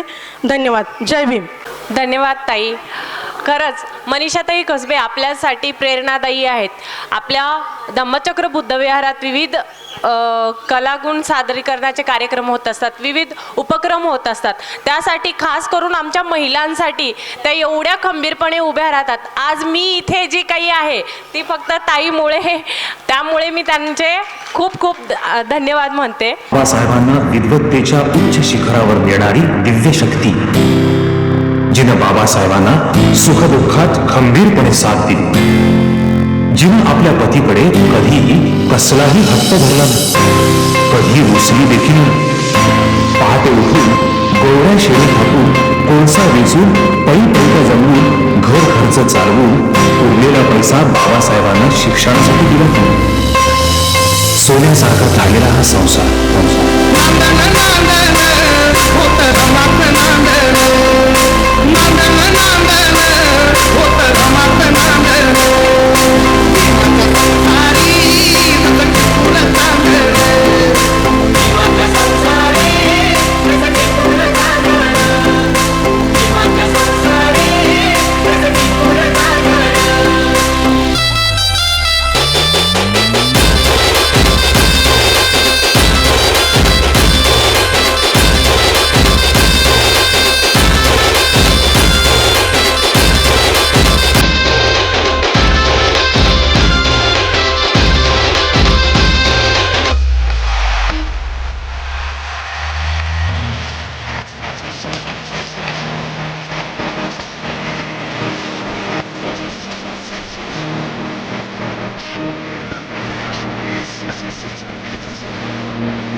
देख रहे हैं लॉर्ड बुद्धा टीवी।